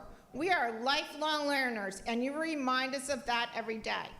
Another teacher shared with me, the kind of help Miss Miller gives isn't just for new teachers. Even after all these years, she's still giving me something new to grow from. And a first-year teacher beamed when she told a colleague of mine, what I love most about my school? The support. I never felt alone because my coaches are there. That's what coaching is all about.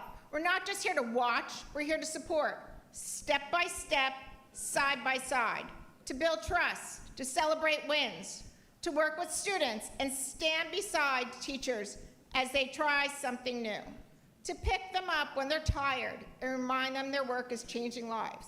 Tonight, I stand here for all Plainfield's amazing instructional coaches. Our mission is simple: support the teachers so they can support the students. Because when we invest in our educators, we show them they matter.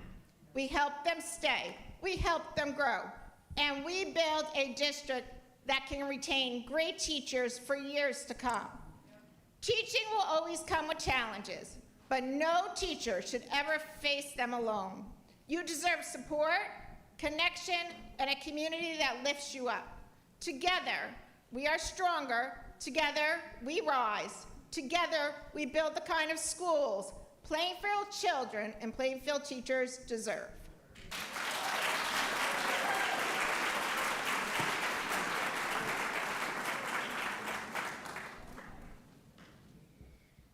Good evening, members of the board, administration, and community. My name is Danielle Alfredo, and I'm a first grade inclusion teacher at the Charles and Anna Brooker Elementary School. I'm here tonight to speak not only as an educator, but as a data analyst and longtime market expert with 20 years of senior level experience in market studies, including studies conducted right here in Plainfield. Tonight, you will hear many speak about the importance of preserving programs and positions. I want to approach this conversation from a slightly different but critical perspective: the direct link between school funding and the local economy, especially your property values. Let me first paint a picture of my classroom. I teach 24 students. 4 students have IEPs, 3 students are in the process of receiving IEPs, 4 students are English language learners, 4 students entered reading on a 2nd to 4th grade reading level, while others began far, far below grade level.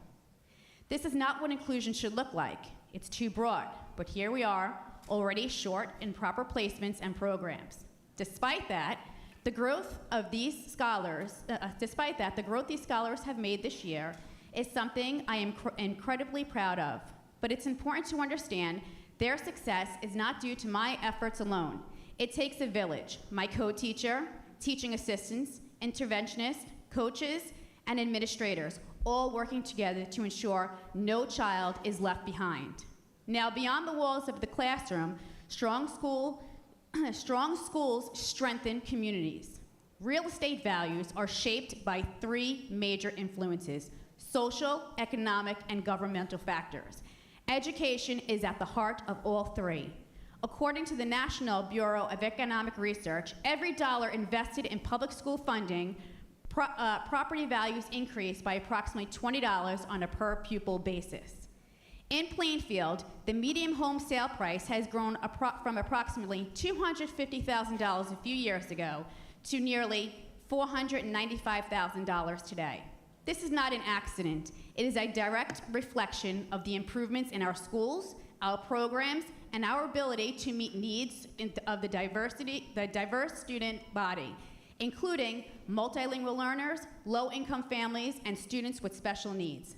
However, this stability and continued growth of real estate market is fragile. Budget cuts, staffing reductions, and underfunding risk reversing these hard-fought gains. Once school quality declines, the impact of home values is swift, and recovery is slow and costly. Have you taken the time to carefully review the district's navigated reports of Plainfield, how they currently compete with neighboring districts across New Jersey? I have. We are holding our own, but we are doing so with great effort against significant challenges. We simply cannot afford to lose ground. Cutting staff and services would just harm our students. It would diminish. I'm almost done. Ms. Fredo, Motion to extend. I just, before the board puts in a motion pursuant to policy, that was the 30 minutes, as well as Mrs. Fredo's speaking time, so I just want to put that out. So, motion to extend the public comment. Second.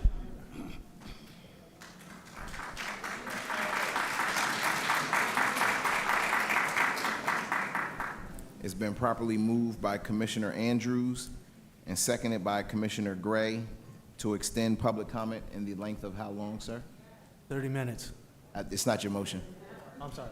I apologize. Till we're finished, to the, Till the last person The over person there? that's in line? the last person Standing. Keisha, right there? All right. Okay, thank you. So the motion is, for clarification, by Mr. Andrews to extend public comment until Mrs. Gay Pinedo finishes her public comment. You heard the motion. Are you ready for the question? There being none, all in favor? 1 second, Mr. Cox. I just want to double check to make sure. Nick, do we have anybody online? We still have none online? No. Okay.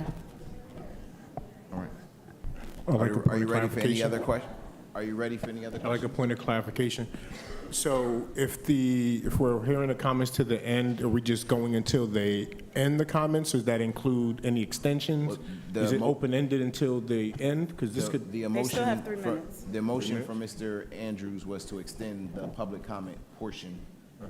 The policy from the board still says that each person has 3 minutes. got it. So that's 3 minutes until the end, not a certain time amount. That would be my understanding, sir. Got it. Okay. Fine. Any other questions? There being none, all in favor? All in favor? Aye. All opposed have the same right? Motion carried. Cutting staff and services would not just harm our students, it would diminish the quality of the life in your city, weaken your local economy, and directly devalue the investment of every property owner in Plainfield. People should be less worried about tax hikes and more concerned about loss of their equity. In short, protecting our school funding is protecting your home values. Protecting your staff is protecting your city's future, which is relied on students we educate today. That is the only way to truly move Plainfield forward. I urge you to reconsider. Thank you.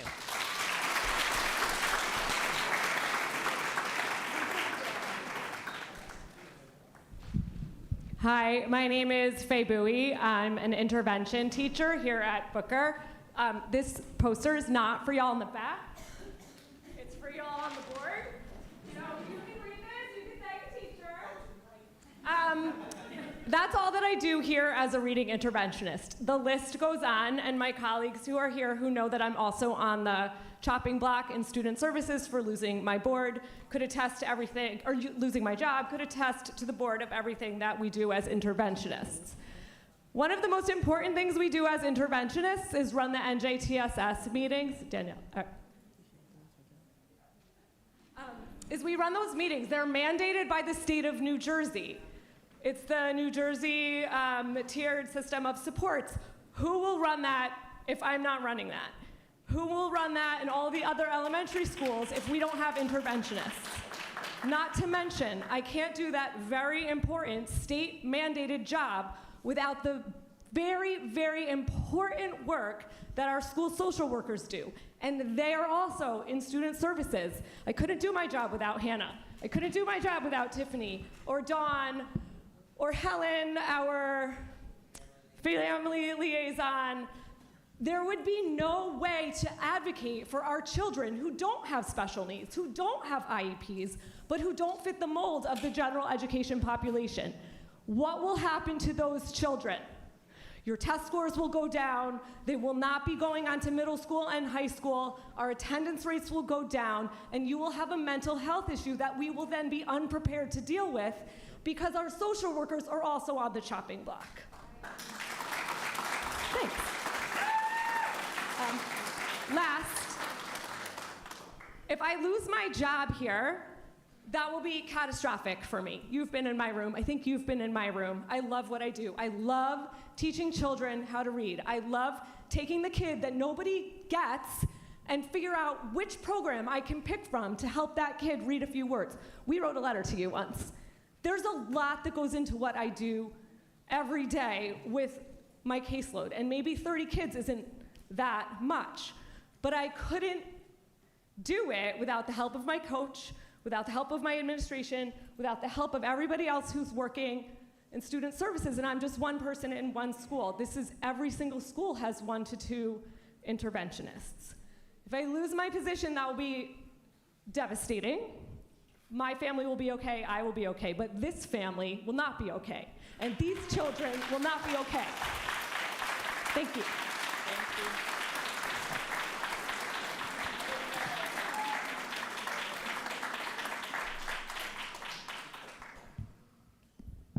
Good evening, Board Commissioners and Plainfield Public School Administrators and colleagues. My name is Joanne Barrett, and I have been an employee of the Plainfield Public Schools for the last 26 years. Currently, I serve as an instructional math coach for Emerson and Stillman schools, a position I also held in the early 2000s until it was eliminated by budget cuts. It truly saddens me to have learned from a shared screenshot of a Facebook post that I've come full circle, and currently all coaching positions face the same fate. Before I came to Plainfield, I taught for 15 years, but I can honestly say I learned how to teach in Plainfield. I benefited from instructional support from people like Jackie Dennis and Dr. Alice Alston. They modeled for me what quality instruction looks like, exactly what I strive to do every day for the teachers that I currently serve, as you will see from the letters that my colleague Lori has just dropped off. To say that my role and all coaching roles play an essential part in the success of the district is an understatement. In fact, I remember leadership in making statements such as, everyone needs a coach. Instructional coaches are as vital to the teaching staff as Michael Gordon's is to the PHS basketball team and Carlos Mendoza's is to the New York Mets. Unfortunately, I've been through several budget cuts in Plainfield, and it always seems that the greatest cuts come from the boots on the ground staff, whose positions have the greatest impact on student learning. My position is one example. I love what I do. What I do impacts the students greatly because I enhance teachers' instructional practices, which results in greater achievement from the students. And that's evidenced in the data of the teachers that I have worked with. It's heartbreakingly ironic for me that the town where I live, every single year, I get a letter from my mortgage company saying that I have an escrow shortage. And every September, I get a bill that reflects a new mortgage payment due to the increase in school taxes. Yet in the town where I work, I'm about to lose my position because there has not been a tax increase here in several years. I implore you to please try and find a way to keep the coaching positions. and all positions, which are such a vital position in the district. And I leave you with a question.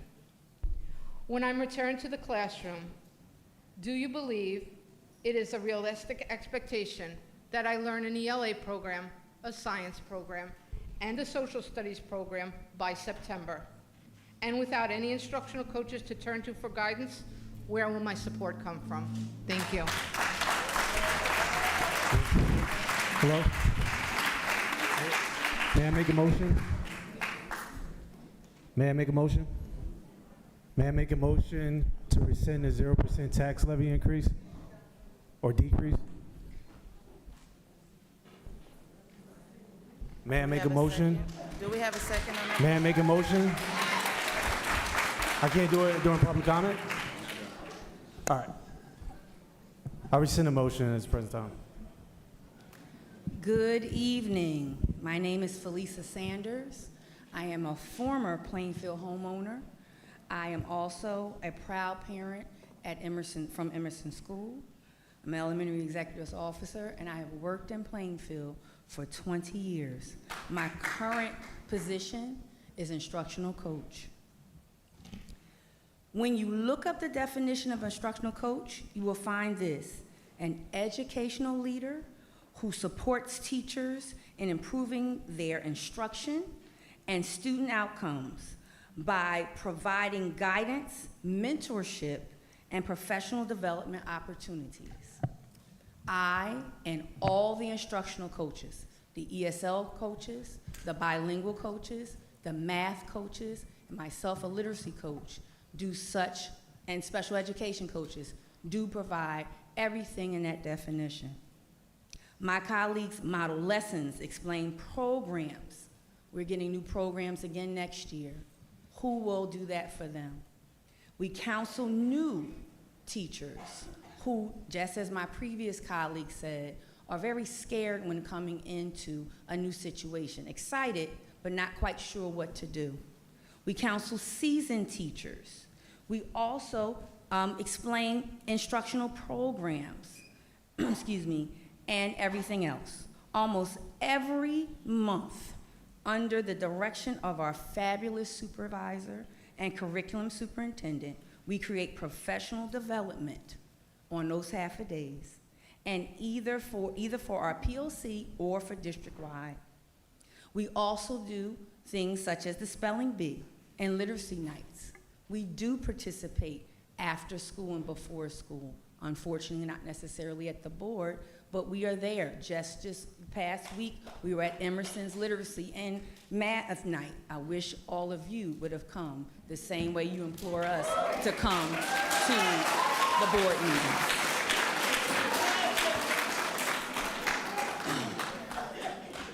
We motivate students, either by putting on Bluey costumes, just our coach at Jefferson did that not too long ago. We also go inside of their classrooms and teach them in small groups. We analyze data for our teachers so that they can understand not only how to make decisions based on the curriculum that is given, but also what it says in front of the data so that we can continue to move forward and affect change. We are not ancillary employees, and I appreciate the superintendent saying that he feels that we are vital and essential. But we are exactly essential, as I said. We need you to please reconsider the zero-based tax increase, not only for coaches. Mrs. Sanders, time is up. Motion to extend. Been properly moved by Commissioner Andrews and seconded by Commissioner Dr. Harris to extend Mrs. Sanders' time. You've heard the motion. Are you ready for the question? There being none, all in favor? All opposed have the same right. Motion carried. Mrs. Sanders, continue, please. Thank you. Not only for coaches this year, but for the sake of all positions next year. We need to keep our classes small, which will easily grow if you lose educators due to budget cuts. We need to keep our TAs, as they are vital to adding helping hands for our students who need extra resources and our youngest scholars. We need the interventionalists who help our scholars who are experiencing various educational challenges. Our young people are in crisis right now. Social media is taking over them and the pressures of the world. All counselors and social workers are essential. Our security officers keep us safe. Our IT personnel let us understand how it is that we are to use these Apple products. We need our custodians and we need our bus drivers. As a dedicated employee and a parent, I ask you, how can Plainfield truly move forward when personnel, services, and capital projects are decreased or stalled? You are asking our superintendent and his cabinet to move us forward with a tax levy made 6 years ago. Please reconsider the tax levy and increase. Plainfield students deserve all the staff, all the supports, and updated facilities so that we can shine. Thank you so much for your time.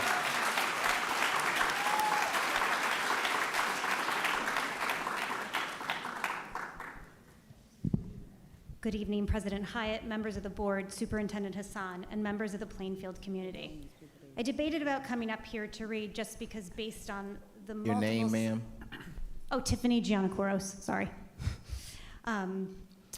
Some of what I'm about to say doesn't exactly align with what was presented to us tonight, but I think it serves as a cautionary tale of what can happen if you vote yes on a 0% increase. So my name's Tiffany Giannakouros. I'm a licensed clinical social worker serving in the Plainfield Public School District in the role of district behaviorist. I come before you tonight not only as a professional in this district, but as someone for over 25 years has a deep commitment to the well-being and success of all children and families. You may view the number of staff that showed up today as an act of solidarity to save our jobs, but I want you to truly understand that you see these numbers of people who showed up today because they're committed to moving Plainfield forward. They are continued and committed to the care and support both inside and out of the classroom for all our children. If you move forward with a 0% tax increase, you will have direct human capital cuts. But I want to be crystal clear, you will also have critical cuts to our students and families. I ask you all to consider who will effectively develop and deliver equitable 504 and IEP services, who will provide and coordinate food boxes, who will complete HIB investigations, who will honor and provide space for students and families as they're navigating critical issues, who will develop and deliver social emotional learning curriculum on a K through 12 level, who will conduct mediations, re-entries, support circles, who will continue to build on climate and culture, to provide coaching and intervention resources for staff and students, to address our significant issues of chronic absenteeism, who will assess for students' safety and well-being, who will link families to valuable and needed resources, who and how will we move Plainfield forward. While I understand and respect fiscal responsibility, these reductions will come at a cost we cannot afford. This year, the Student Support Services developed a Walk in My Shoes project across the entire district. I want you all to consider this walk. Our elementary school students are learning how to self-regulate, how to engage with peers, how to feel safe at schools. Yet many of these students come to us with trauma, housing insecurity, inconsistent health care, immigration issues, and many other stressors.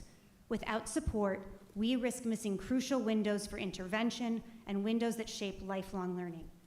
By middle school, this walk is even more complex.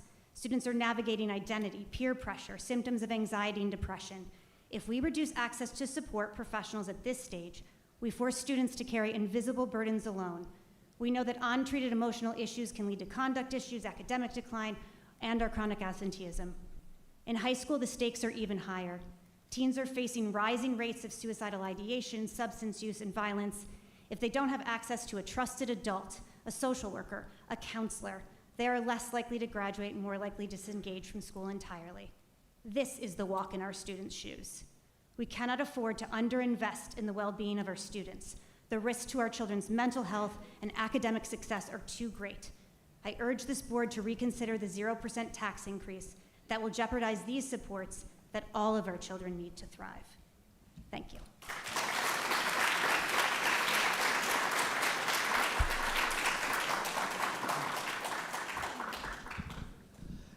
Good evening, everyone. My name is Laura Davis. I am a teacher at Emerson Elementary School. I've been in the school district for almost 30 years now. I am also a resident of Plainfield. My address is at 70 Pemberton Avenue. And I'm here just to share with you actually a very intimate and very meaningful need and desire for you to realize how critical our coaching staff is for us. Majority of my time here in the Plainfield School District, I've been an ELA teacher. Ask me about reading, I can help you. Ask me about writing, I have absolutely elevated my pedagogy with that. But when we came back from the pandemic and I had to pivot and to teach math, I was lost. It was almost 20 years since I had taught math.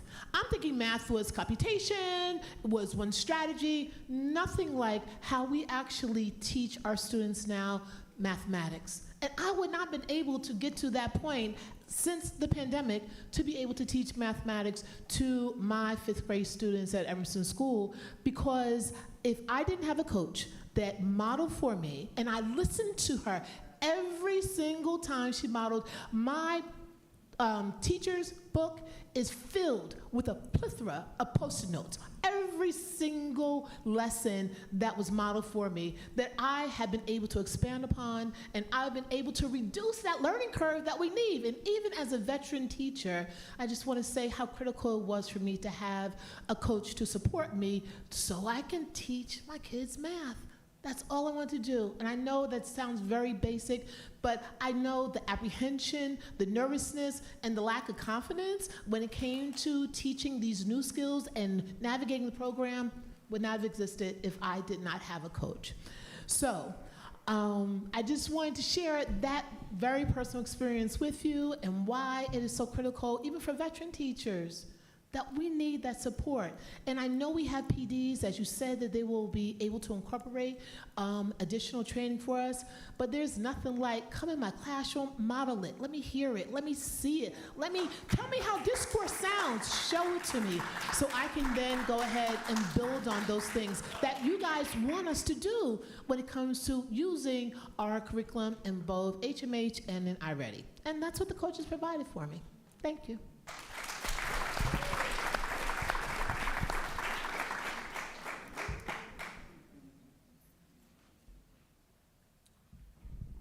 Good evening. My name is William Michael Tyree. I'm the media specialist here at Charles and Anna Booker Elementary School.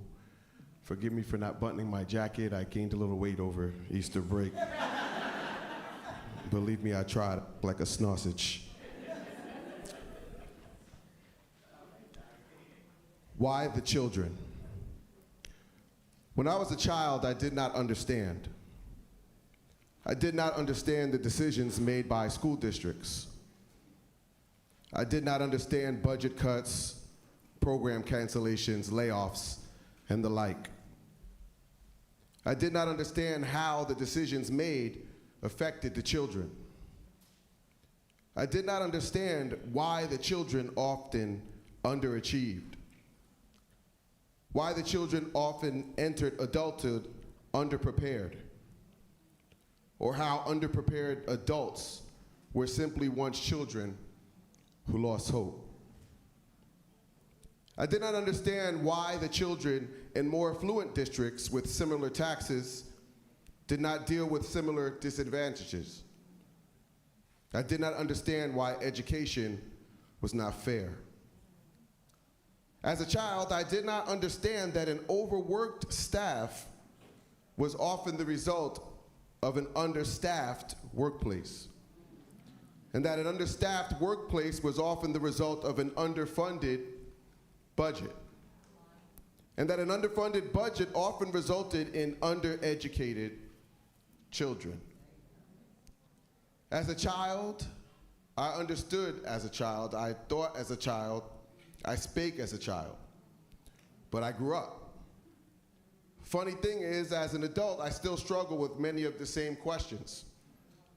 Why always the children? Why should they have to suffer from a 0% increase that will most assuredly decrease their fair chance at success in life? Why would we expect less staff to educate more children effectively.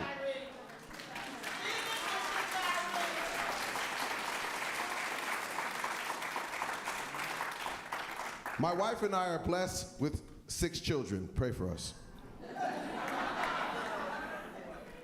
Why, with less than half the population of Plainfield in our hometown and a near identical tax rate, is the school district we live in not proposing 0%? But Plainfield is. Why doesn't the math add up? Why the children? Why always the children of color?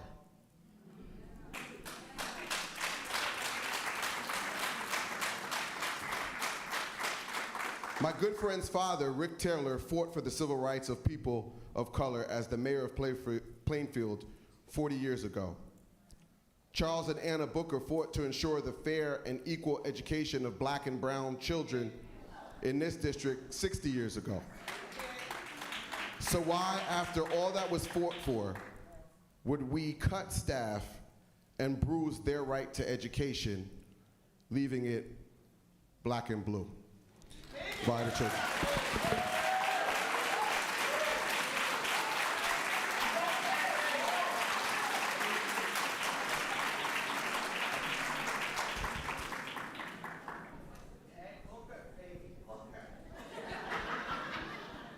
That's a hard act to follow. Good evening, my name is Melissa Logan. I am the Vice President of the Plainfield Education Association, and I am a proud multilingual teacher at Jefferson School. This is my 25th year in Plainfield, all at Jefferson School. I came here as a young teacher and benefited tremendously from the intensive professional development offered at the turn of the century. Yes, I'm that old. As the years passed, the funding for instructional coaches dried up, and the leadership at the time moved on, and the superintendent office became a revolving door, and the district became very chaotic. But all that has changed. We have, for the first time since the days of Larry Leverett, the support our students and staff need to succeed. We have, for the first time since the days of Larry Leverett, a superintendent who has a vision, who is proactive instead of reactive. And we have, for the first time since the days of Larry Leverett, a strategic plan that was created by the community that guides every leadership decision we make. Superintendent Hassan has a business background and is known as a level-headed problem solver. He presented you with a budget that is proactive and meets the needs of our students. Those of us who have worked with him would call him level-headed, and he told you 2 weeks ago that if we don't raise taxes now, the bottom will fall out. He didn't say that for the drama factor. Believe him. Tax increases are on the minds of our community here and on the minds of communities across the state. My town, South Plainfield, we're raising taxes above cap in order to make sure there are adequate funds because they too are below adequacy level. Plainfield is in a more precarious situation than our neighbors because we rely less on our local levy than our neighbors do. With the federal government in free fall and the governor's seat up for grabs, now is the time to make our district a little less vulnerable. A 0% budget which defers critical facility upgrades, that kicks the can down the road to a future year when we can expect less money from the federal government and may get less money from the state. You are proposing not converting 1200 Myrtle into a school, permitting us to have additional secondary seats. If I am not mistaken, we are looking at a shortage of 700 seats at the secondary level. They need seats now. They can't wait for next year or the year after that or the year after that. On behalf of the association, I noticed the space for our students is being reimagined, training for our teachers is being reimagined, support for our students is being reimagined, and the people who keep our schools clean, efficient, and good at repair are being reimagined. I'm also left with a question of how our administration is being reimagined by the 0% tax levy. Sorry, they asked me to say that. If you believe in making sure we have quality training and support in our staff, if you believe our children should not be in an overcrowded classroom with boilers that work and roofs that don't leak, you should not support a 0% budget. If you want to execute the strategic plan and move Plainfield forward, vote for the proactive budget that the superintendent proposed on March 25th. We ask that you reconsider your zero budget and pass the revised recommended budget. Thank you so much.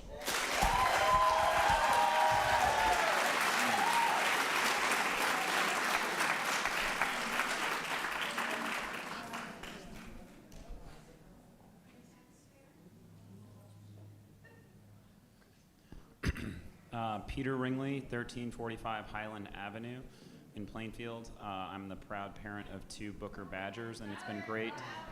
I'm the proud parent of 2 Booker Badgers, and it's been great to see so many of their teachers and other administrators and support staff here tonight.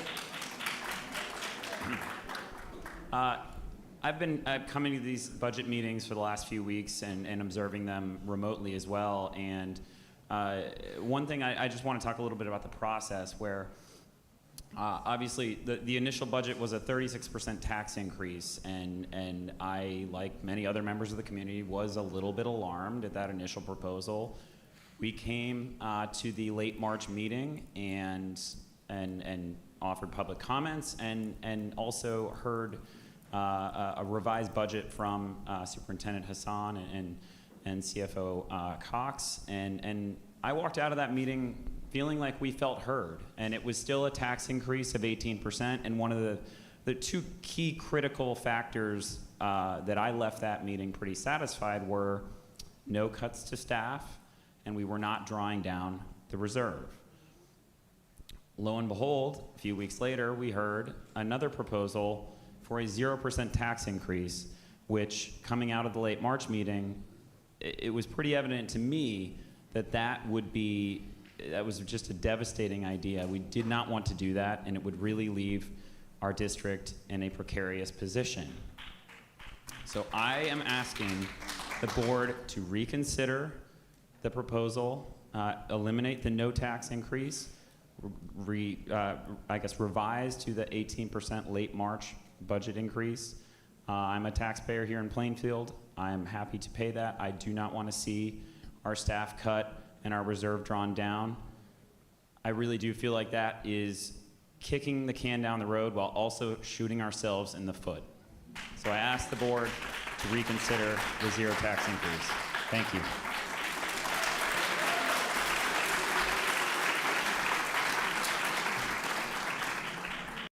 Hello everyone, my name is Keisha Gay Pinedo. 830 Adams Circle, Plainfield, New Jersey. So thank you guys for opening. I'm doing comments before you guys go to the back and have discussion. Thank you so much for that, because I know that a lot of us want to go home because we're tired and we have work tomorrow. Thank you for thinking about us. I'm a lot disappointed in the 0% for the main reason that when you guys ran, you told me you're going to put children first, and I voted on that.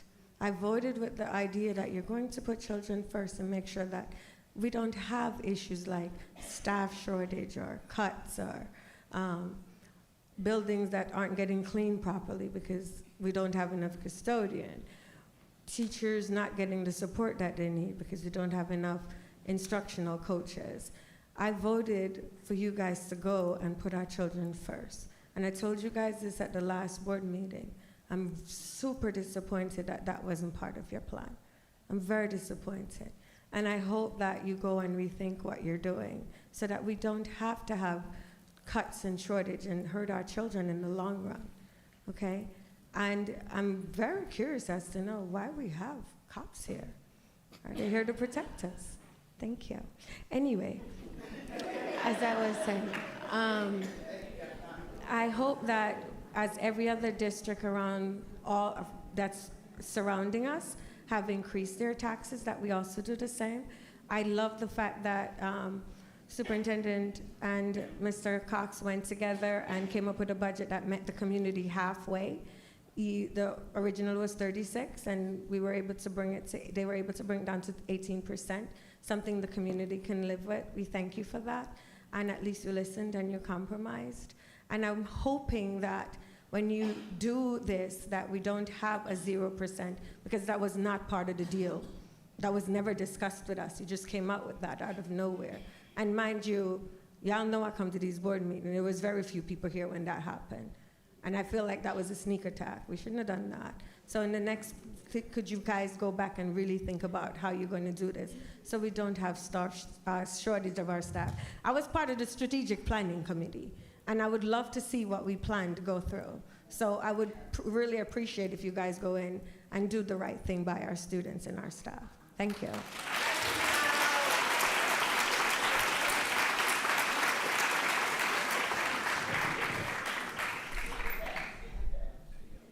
So I just want to make sure I'm following protocol, ma'am. I understand you said you're a taxpayer. The motion was to extend until Ms. Gay Pinedo spoke, because at the time she was the last one. So I just want to bring light to what the motion was, and if the board elects to allow you to speak, that's on the board. Thank you. I was sitting there and not knowing that that was. Motion to extend public comment. 1 second, ma'am, 1 second. It was moved by Commissioner Andrews. Yeah, I heard. Big move, that second.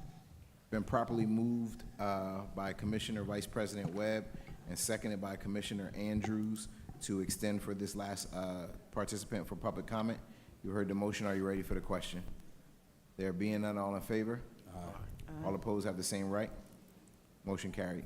Go ahead, ma'am. Please give your name and address. Did you say that I could speak now? Yes, ma'am. Give your Go name and ahead. address. You can speak. Okay, as you can tell, I'm a senior, the white hair. Born and raised in Plainfield, Could you give your name, ma'am? Jefferson School, Hubbard, Plainfield High School, and Plainfield cheerleader. All right. My mom went to the Ma'am, can you original give your name, Stillman please? School. What? Can you give your name? Leslie Uslan, 1075 Field Avenue. My mother went to the original Stillman School. As a senior, you know, I always dread paying taxes, how you accumulate the money quarterly.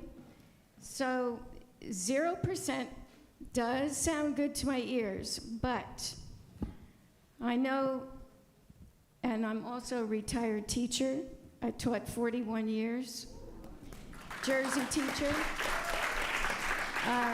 I was also a leader in the union, so I understand all the enthusiasm.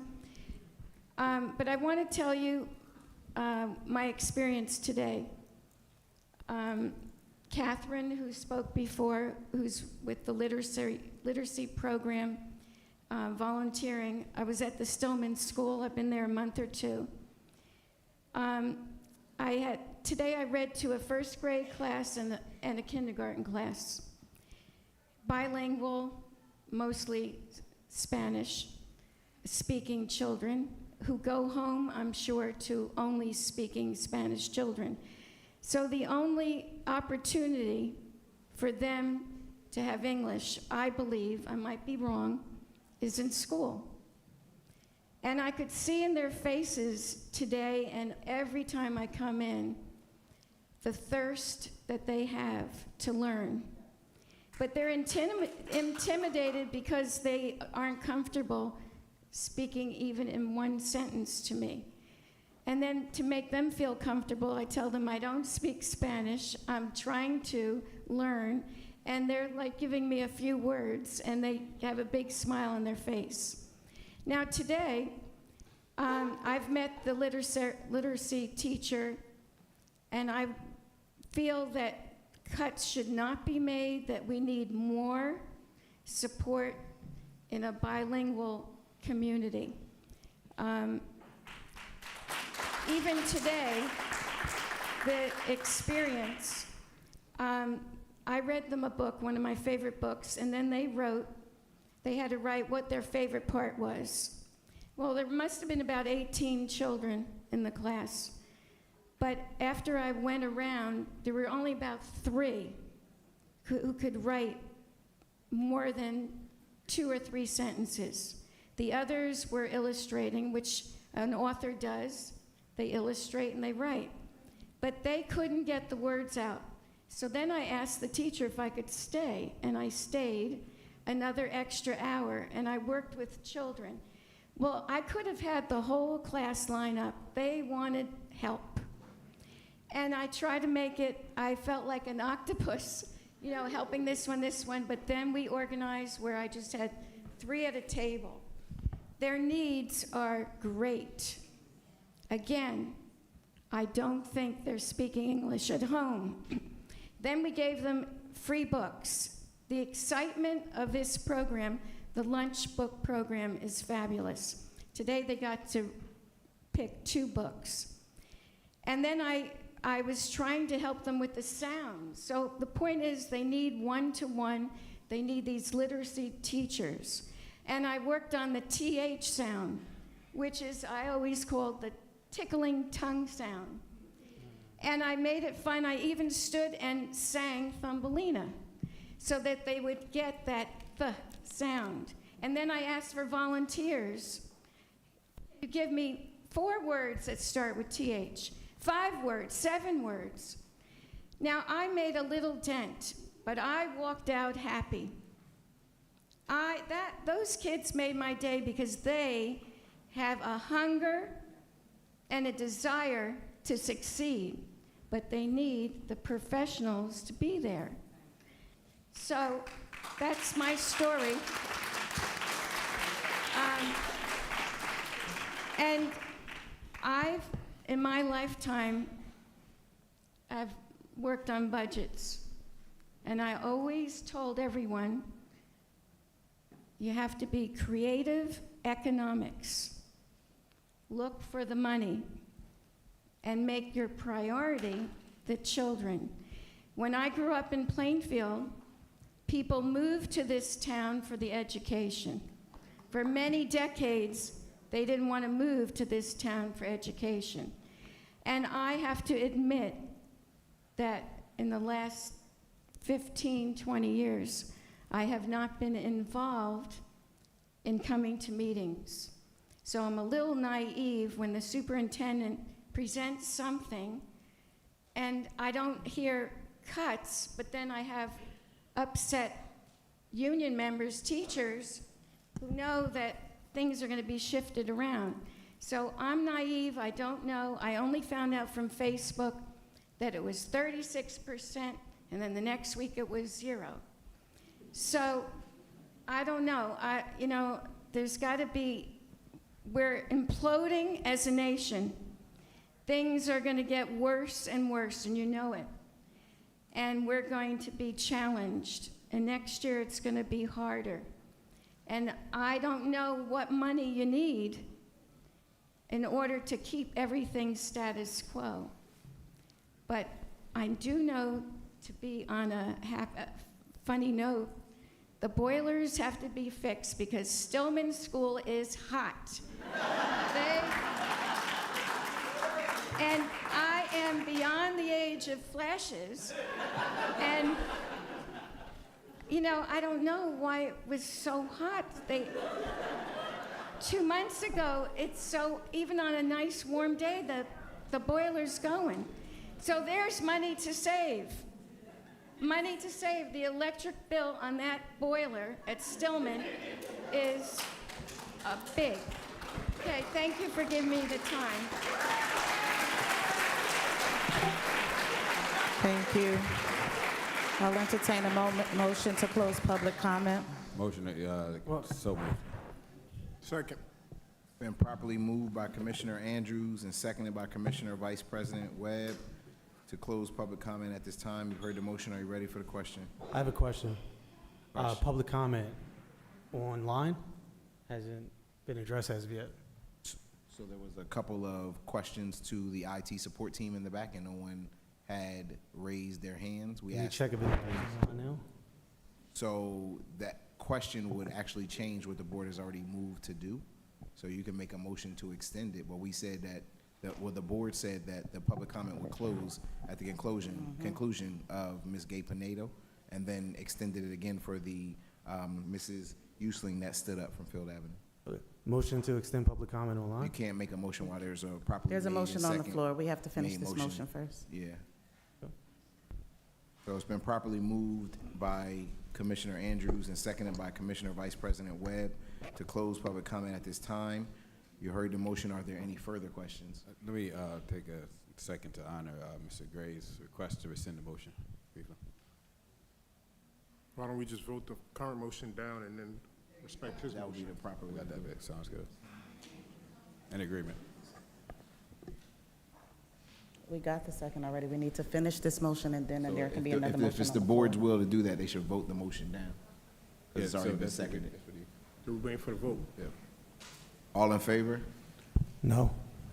All opposed have the same right? Aye. Okay, motion fails.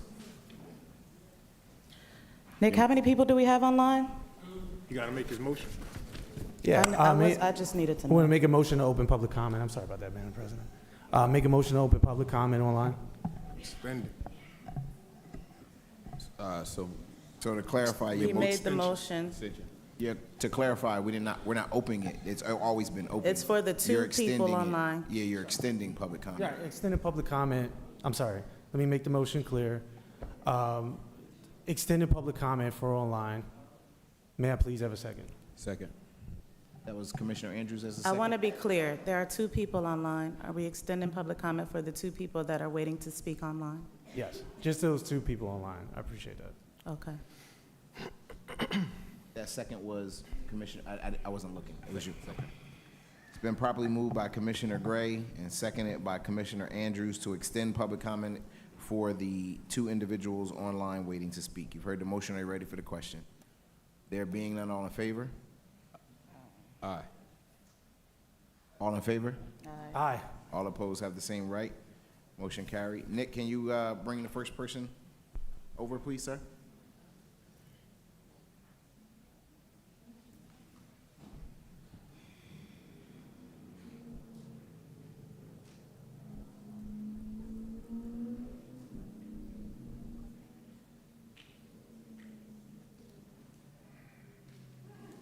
Hello.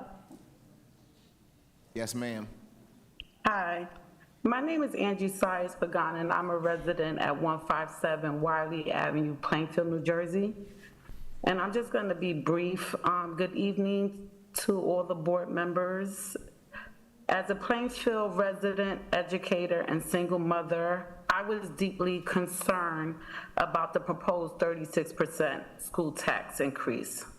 While I understand the need to invest in our schools, such a sharp raise seems overwhelming, especially for families who are facing financial strains.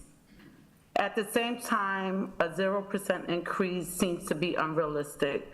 I believe a compromise such as the proposed 18% could be more manageable, especially if the board continues to review and reduce unnecessary line items.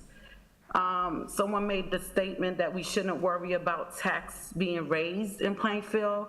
However, I just felt like that statement was out of touch for those who are trying to be responsible with managing their own finances.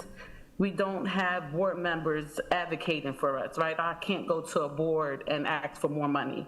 So the same way I am tasked with managing my own finances, I hope the leadership in Plainfield does the same. Thank you for your time and consider a balanced solution. Thank you. Nick, queue up the next person online, please.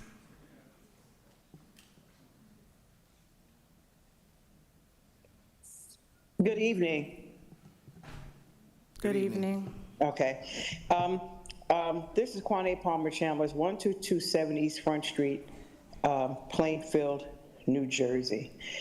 I have been following this proceeding since the beginning, like many of you.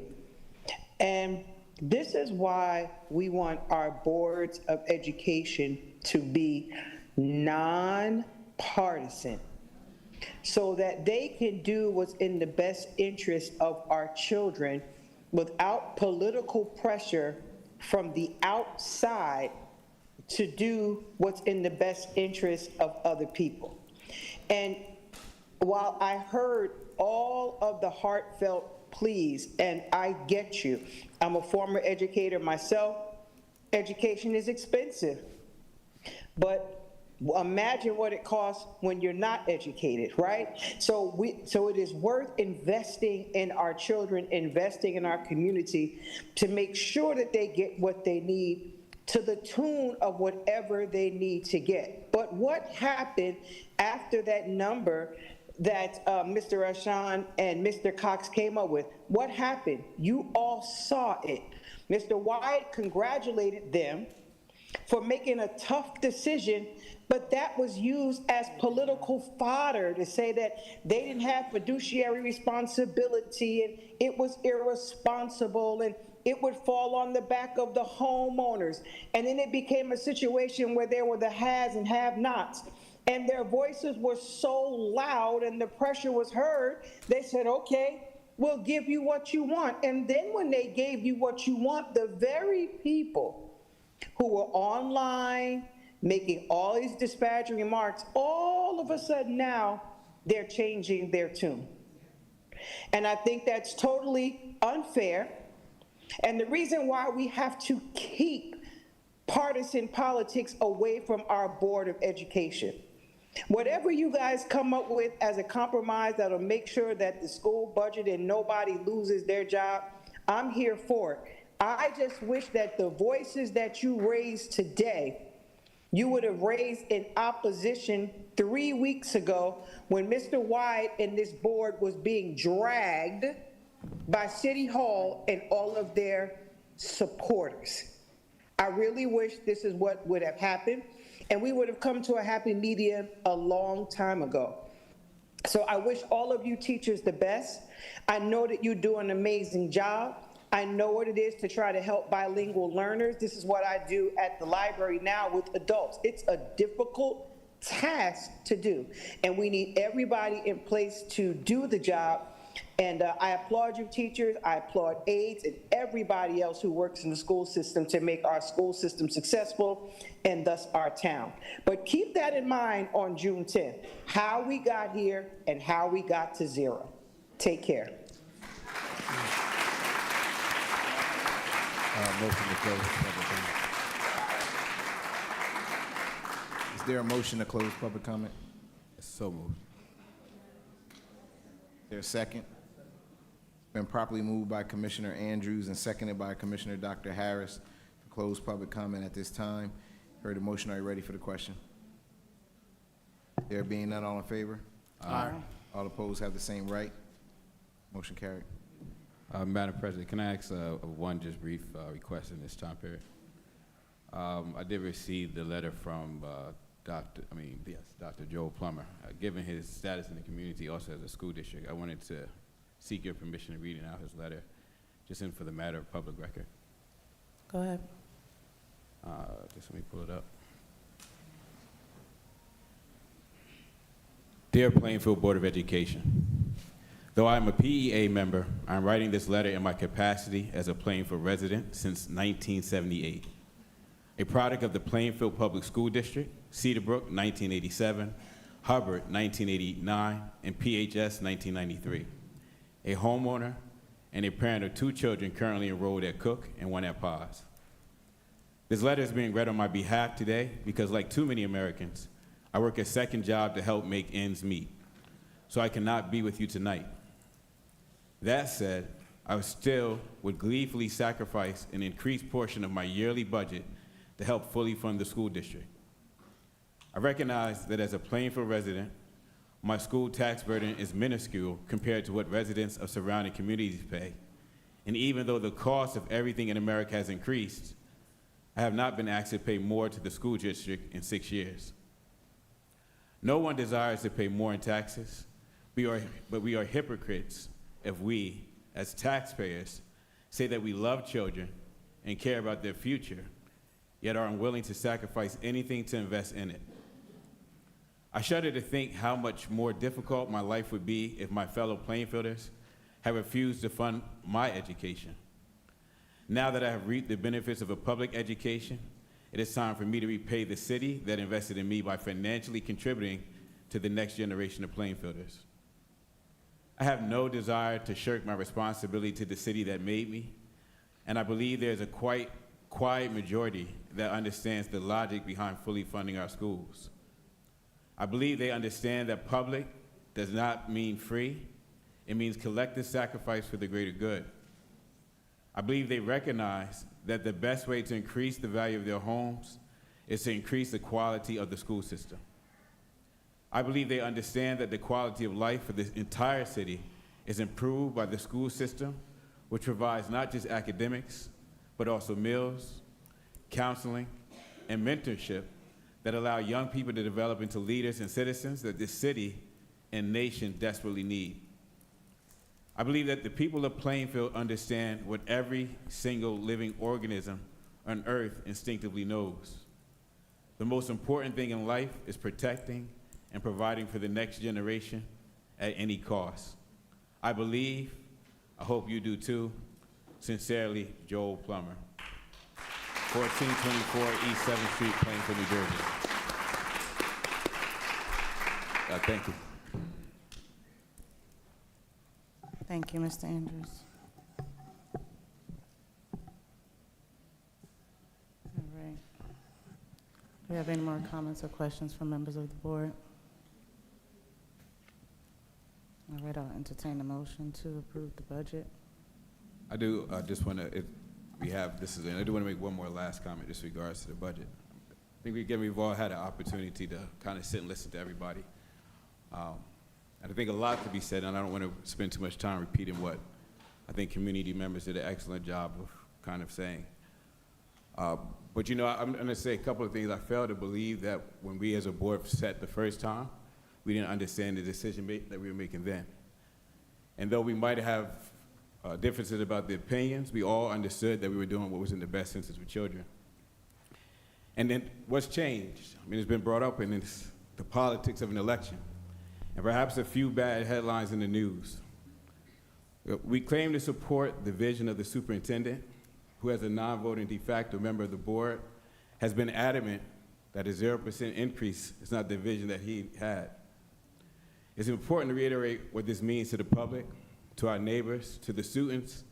Some of those faces that I saw disappointed in our last meeting after our decision to reverse course.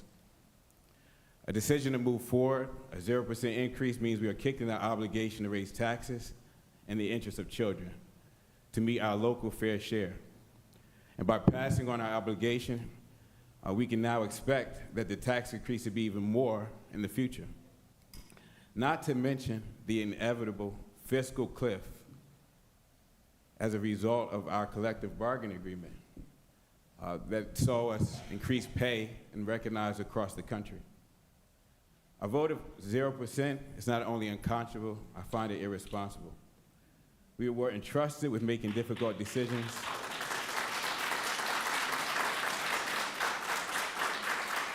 We were entrusted with making difficult decisions on behalf of children, on behalf of students,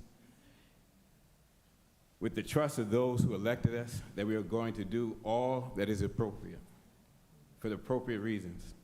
And I hope board members who have decided otherwise find a change of heart, understanding that the collective will of the people is the greatest force conceivable, and investment in children, our most valuable and vulnerable resource, is perhaps the most important action we will make. Thank you.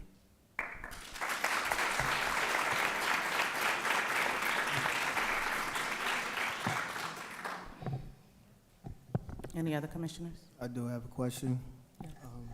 Before we go into a vote, I just want to, if you can clarify, Dr.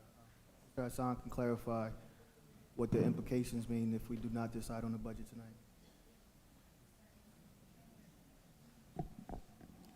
The implications that are simple. The board would have to reconvene on or before May 14th to formally adopt the budget for fiscal year 2025-2026. To pass the budget, I believe that requires a majority of the full body, which means it has to pass with at least 5 votes. Thank you. Any other commissioners?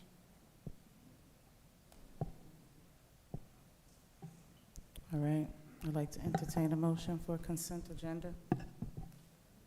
So moved. Do we have a second? Sorry, I didn't hear what Mr. Andrews said. So So moved. moved. Okay. I'm sorry, Mr. Koch, just for my records, my computer died. What's the item agenda number for the budget? So there are only budgetary items on this evening's agenda. Under F, Office of Finance and Operations, are the relative resolutions applicable to the budget submission. Sorry, F. F, Section F? Yes. Items 1 through 5.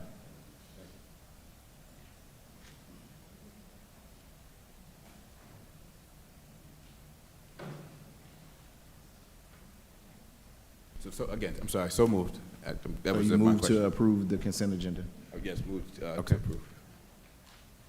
Is I'm there- sorry, no, we're voting to move towards the consent agenda, right? So, okay, your motion, I just want to clarify. Your motion is Your to- motion to move those 5 items as a consent agenda? Yes. Okay.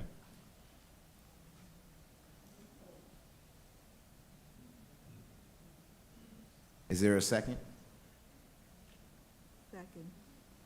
It's been properly moved by Commissioner Andrews and seconded by Commissioner Hembry that the board move tonight's items as a consent agenda. You heard the motion. Are you ready for the question? There being none, all in favor? Aye. Aye. All opposed have the same right? Motion carried. Is there a motion to approve the consent agenda? So moved. Is there a second? Second. It's been properly moved by Commissioner Andrews and seconded by Commissioner Hembry that the board approve this evening's consent agenda. You've heard the motion. Are you ready for the question? There being none, I will call the roll on this. Commissioner Andrews? No. Commissioner Hembry? Yes. Commissioner Gray? No. Commissioner Dr. Harris? Commissioner Smith? Yes. Commissioner Vice President Webb?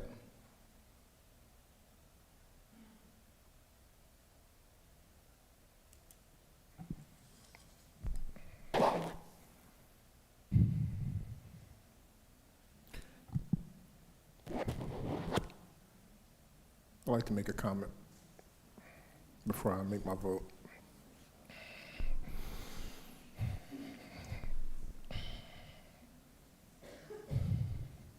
I love the energy. I love the passion that we've all seen here tonight. I would like for this to continue forever and ever. I never want to hear another person say that Plainfield Public Schools is a failing district.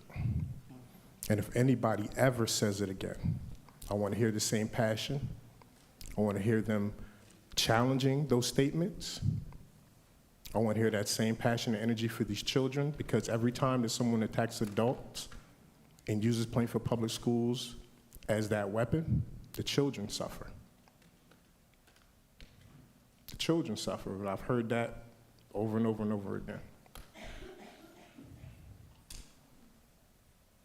This is our opportunity to band together as a community. This is our opportunity to support Plainfield Public Schools unequivocally against anyone who doesn't.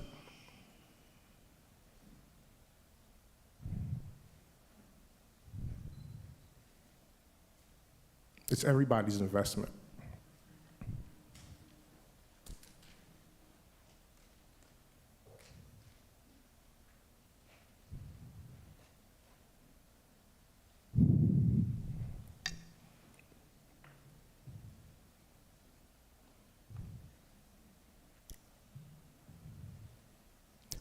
Yes.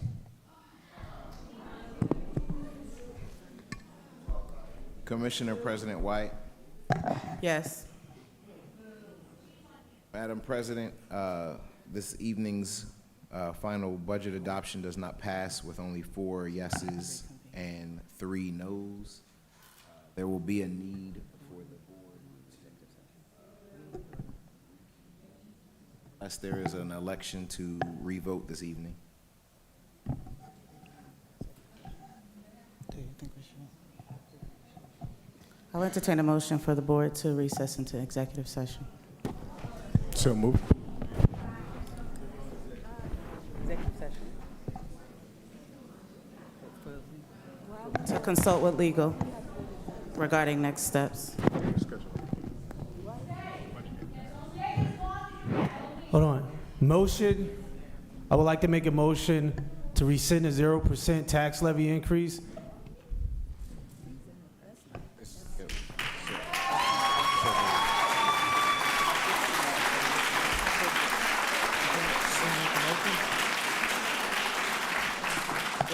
So I was getting clarification from legal. The motion was to rescind, to retire into executive session to obtain legal. Legal, okay. Yes, I believe based on what's occurred here, that the board needs to be at least advised legally of next steps before we move forward with the meeting. Thank you. So legal counsel clarified that to me prior to your motion, Mr. Gray, Commissioner Gray. Is there a second to retire into executive session? Second.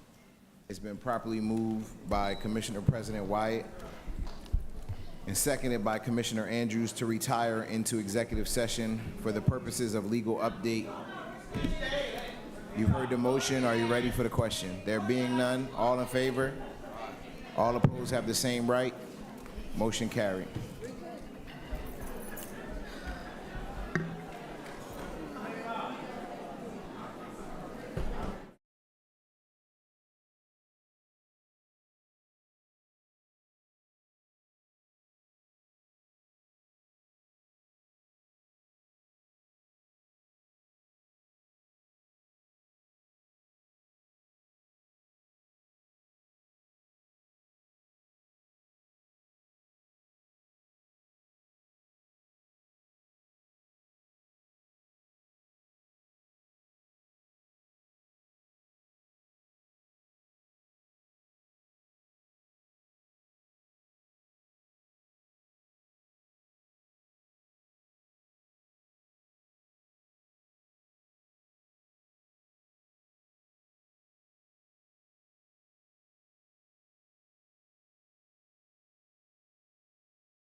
All right.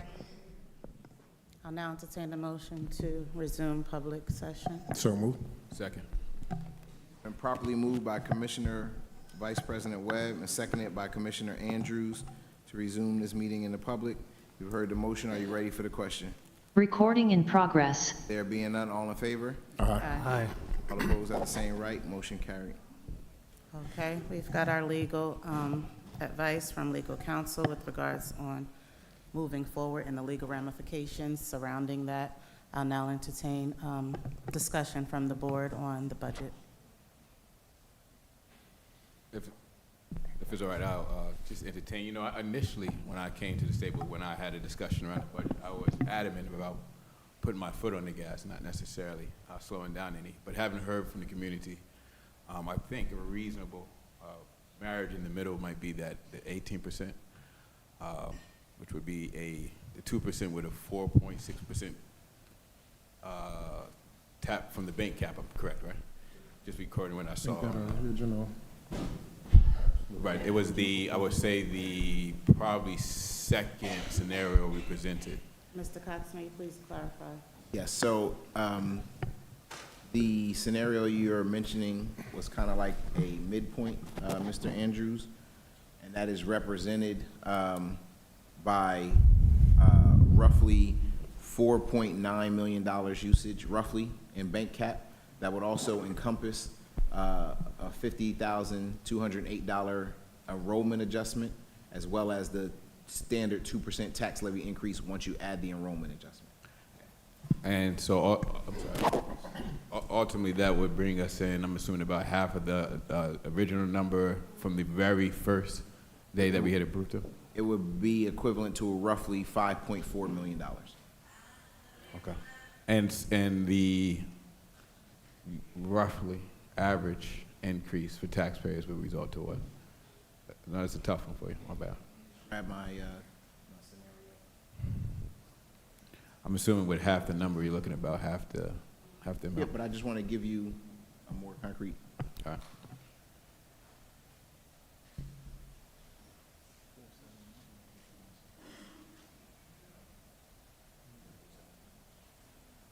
So it'll be an increase on the averages. Yeah, yes, Mr. Hassan had already implemented. We're trying to work it out for everyone. Thank you. So it'll be a rough, Mr. Andrews, Mr. Hassan had already pulled up the shared table that we have to do the calculations. It'll be roughly $427 increase, average assessed home in Plainfield. All right, and just a few more questions. That helps us close the local fair share by about how much going into? Our local fair share stands at roughly $65 million. This would add $5 million to that. We would still be roughly half away from. Okay. And my final question to the superintendent, if we take that type of action, again, splitting the baby, terrible phrase in the school, my apologies. But does that prevent us from having to make any of the draconian cuts we kind of saw a little earlier, or draconian changes we saw earlier? It does. I have a question. If a motion is made tonight to give you instruction to work on that, how soon will we be able to see some of the new proposed budget? Mr. Hassan? Well, if I'm hearing correctly, what's being asked now is very similar to what I proposed on March 25th. Yes. So we'll go in and fine tune those initial reductions that were presented to the board and the community on that date. Obviously, taking into account additional feedback that we've heard and received from the community, making sure that we stabilize all of our staffing positions. That would be first priority, obviously. But we are prepared to provide that to the board as soon as close of business tomorrow.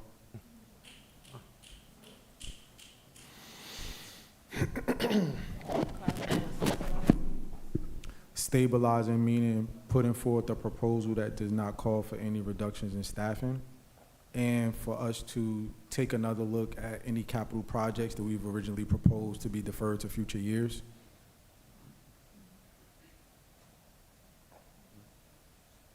Any more questions or discussion from commissioners? So, as I understand it right now, we're rescinding the motion or rescinding the 0% tax levy now? Do we need to do a motion to rescind that? No, it didn't pass. Okay. There's no more discussion? Any other discussion? So now,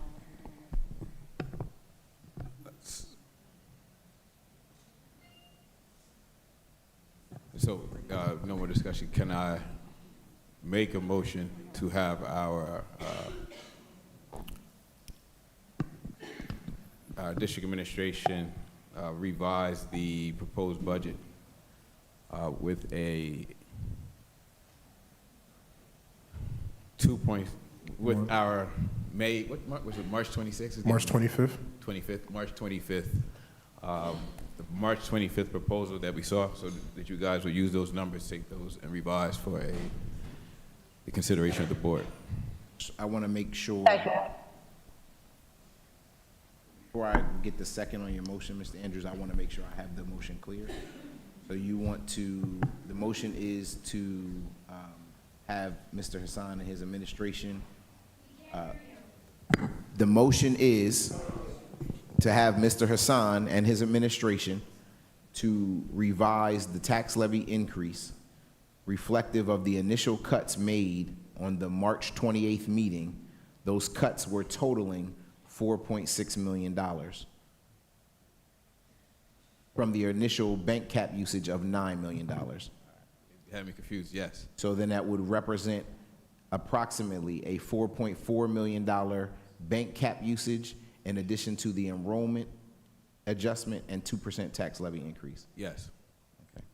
I understand the motion as you have said, Mr. Andrews. You've heard the motion. Second.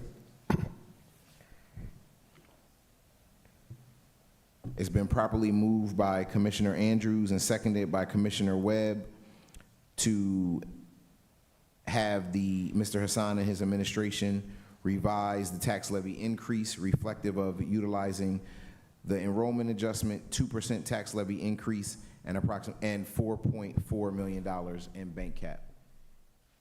You've heard the motion. Are you ready for the question?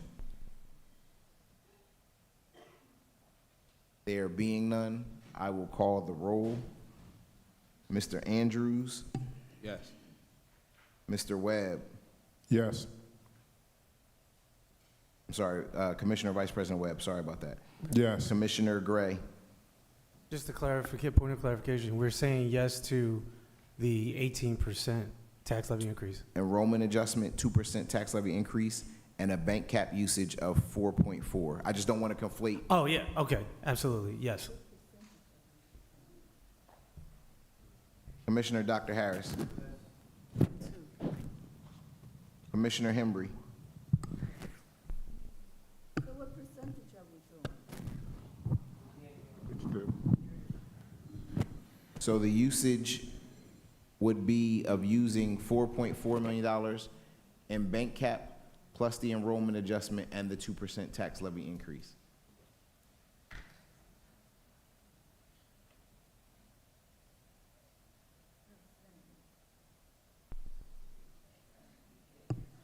She abstained.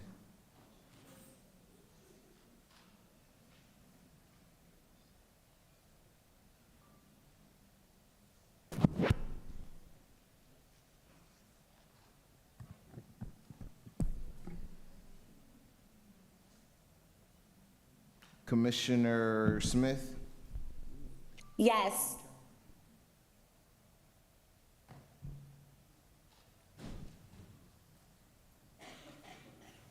Commissioner President White? Abstain.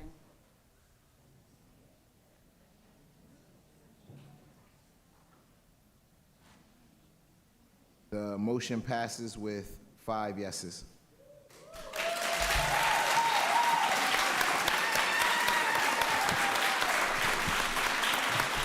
I'll now entertain a motion to adjourn. Second. That'll be the first motion, Commissioner Smith. Is there a second? Do we have a second? Second. It's been properly moved by Commissioner Smith and seconded by Commissioner Gray to adjourn this meeting in the public. You've heard the motion. Are you ready for the question? There being none, all in favor? Aye. All opposed have the same right. Motion carried. Meeting adjourned at 10 p.m.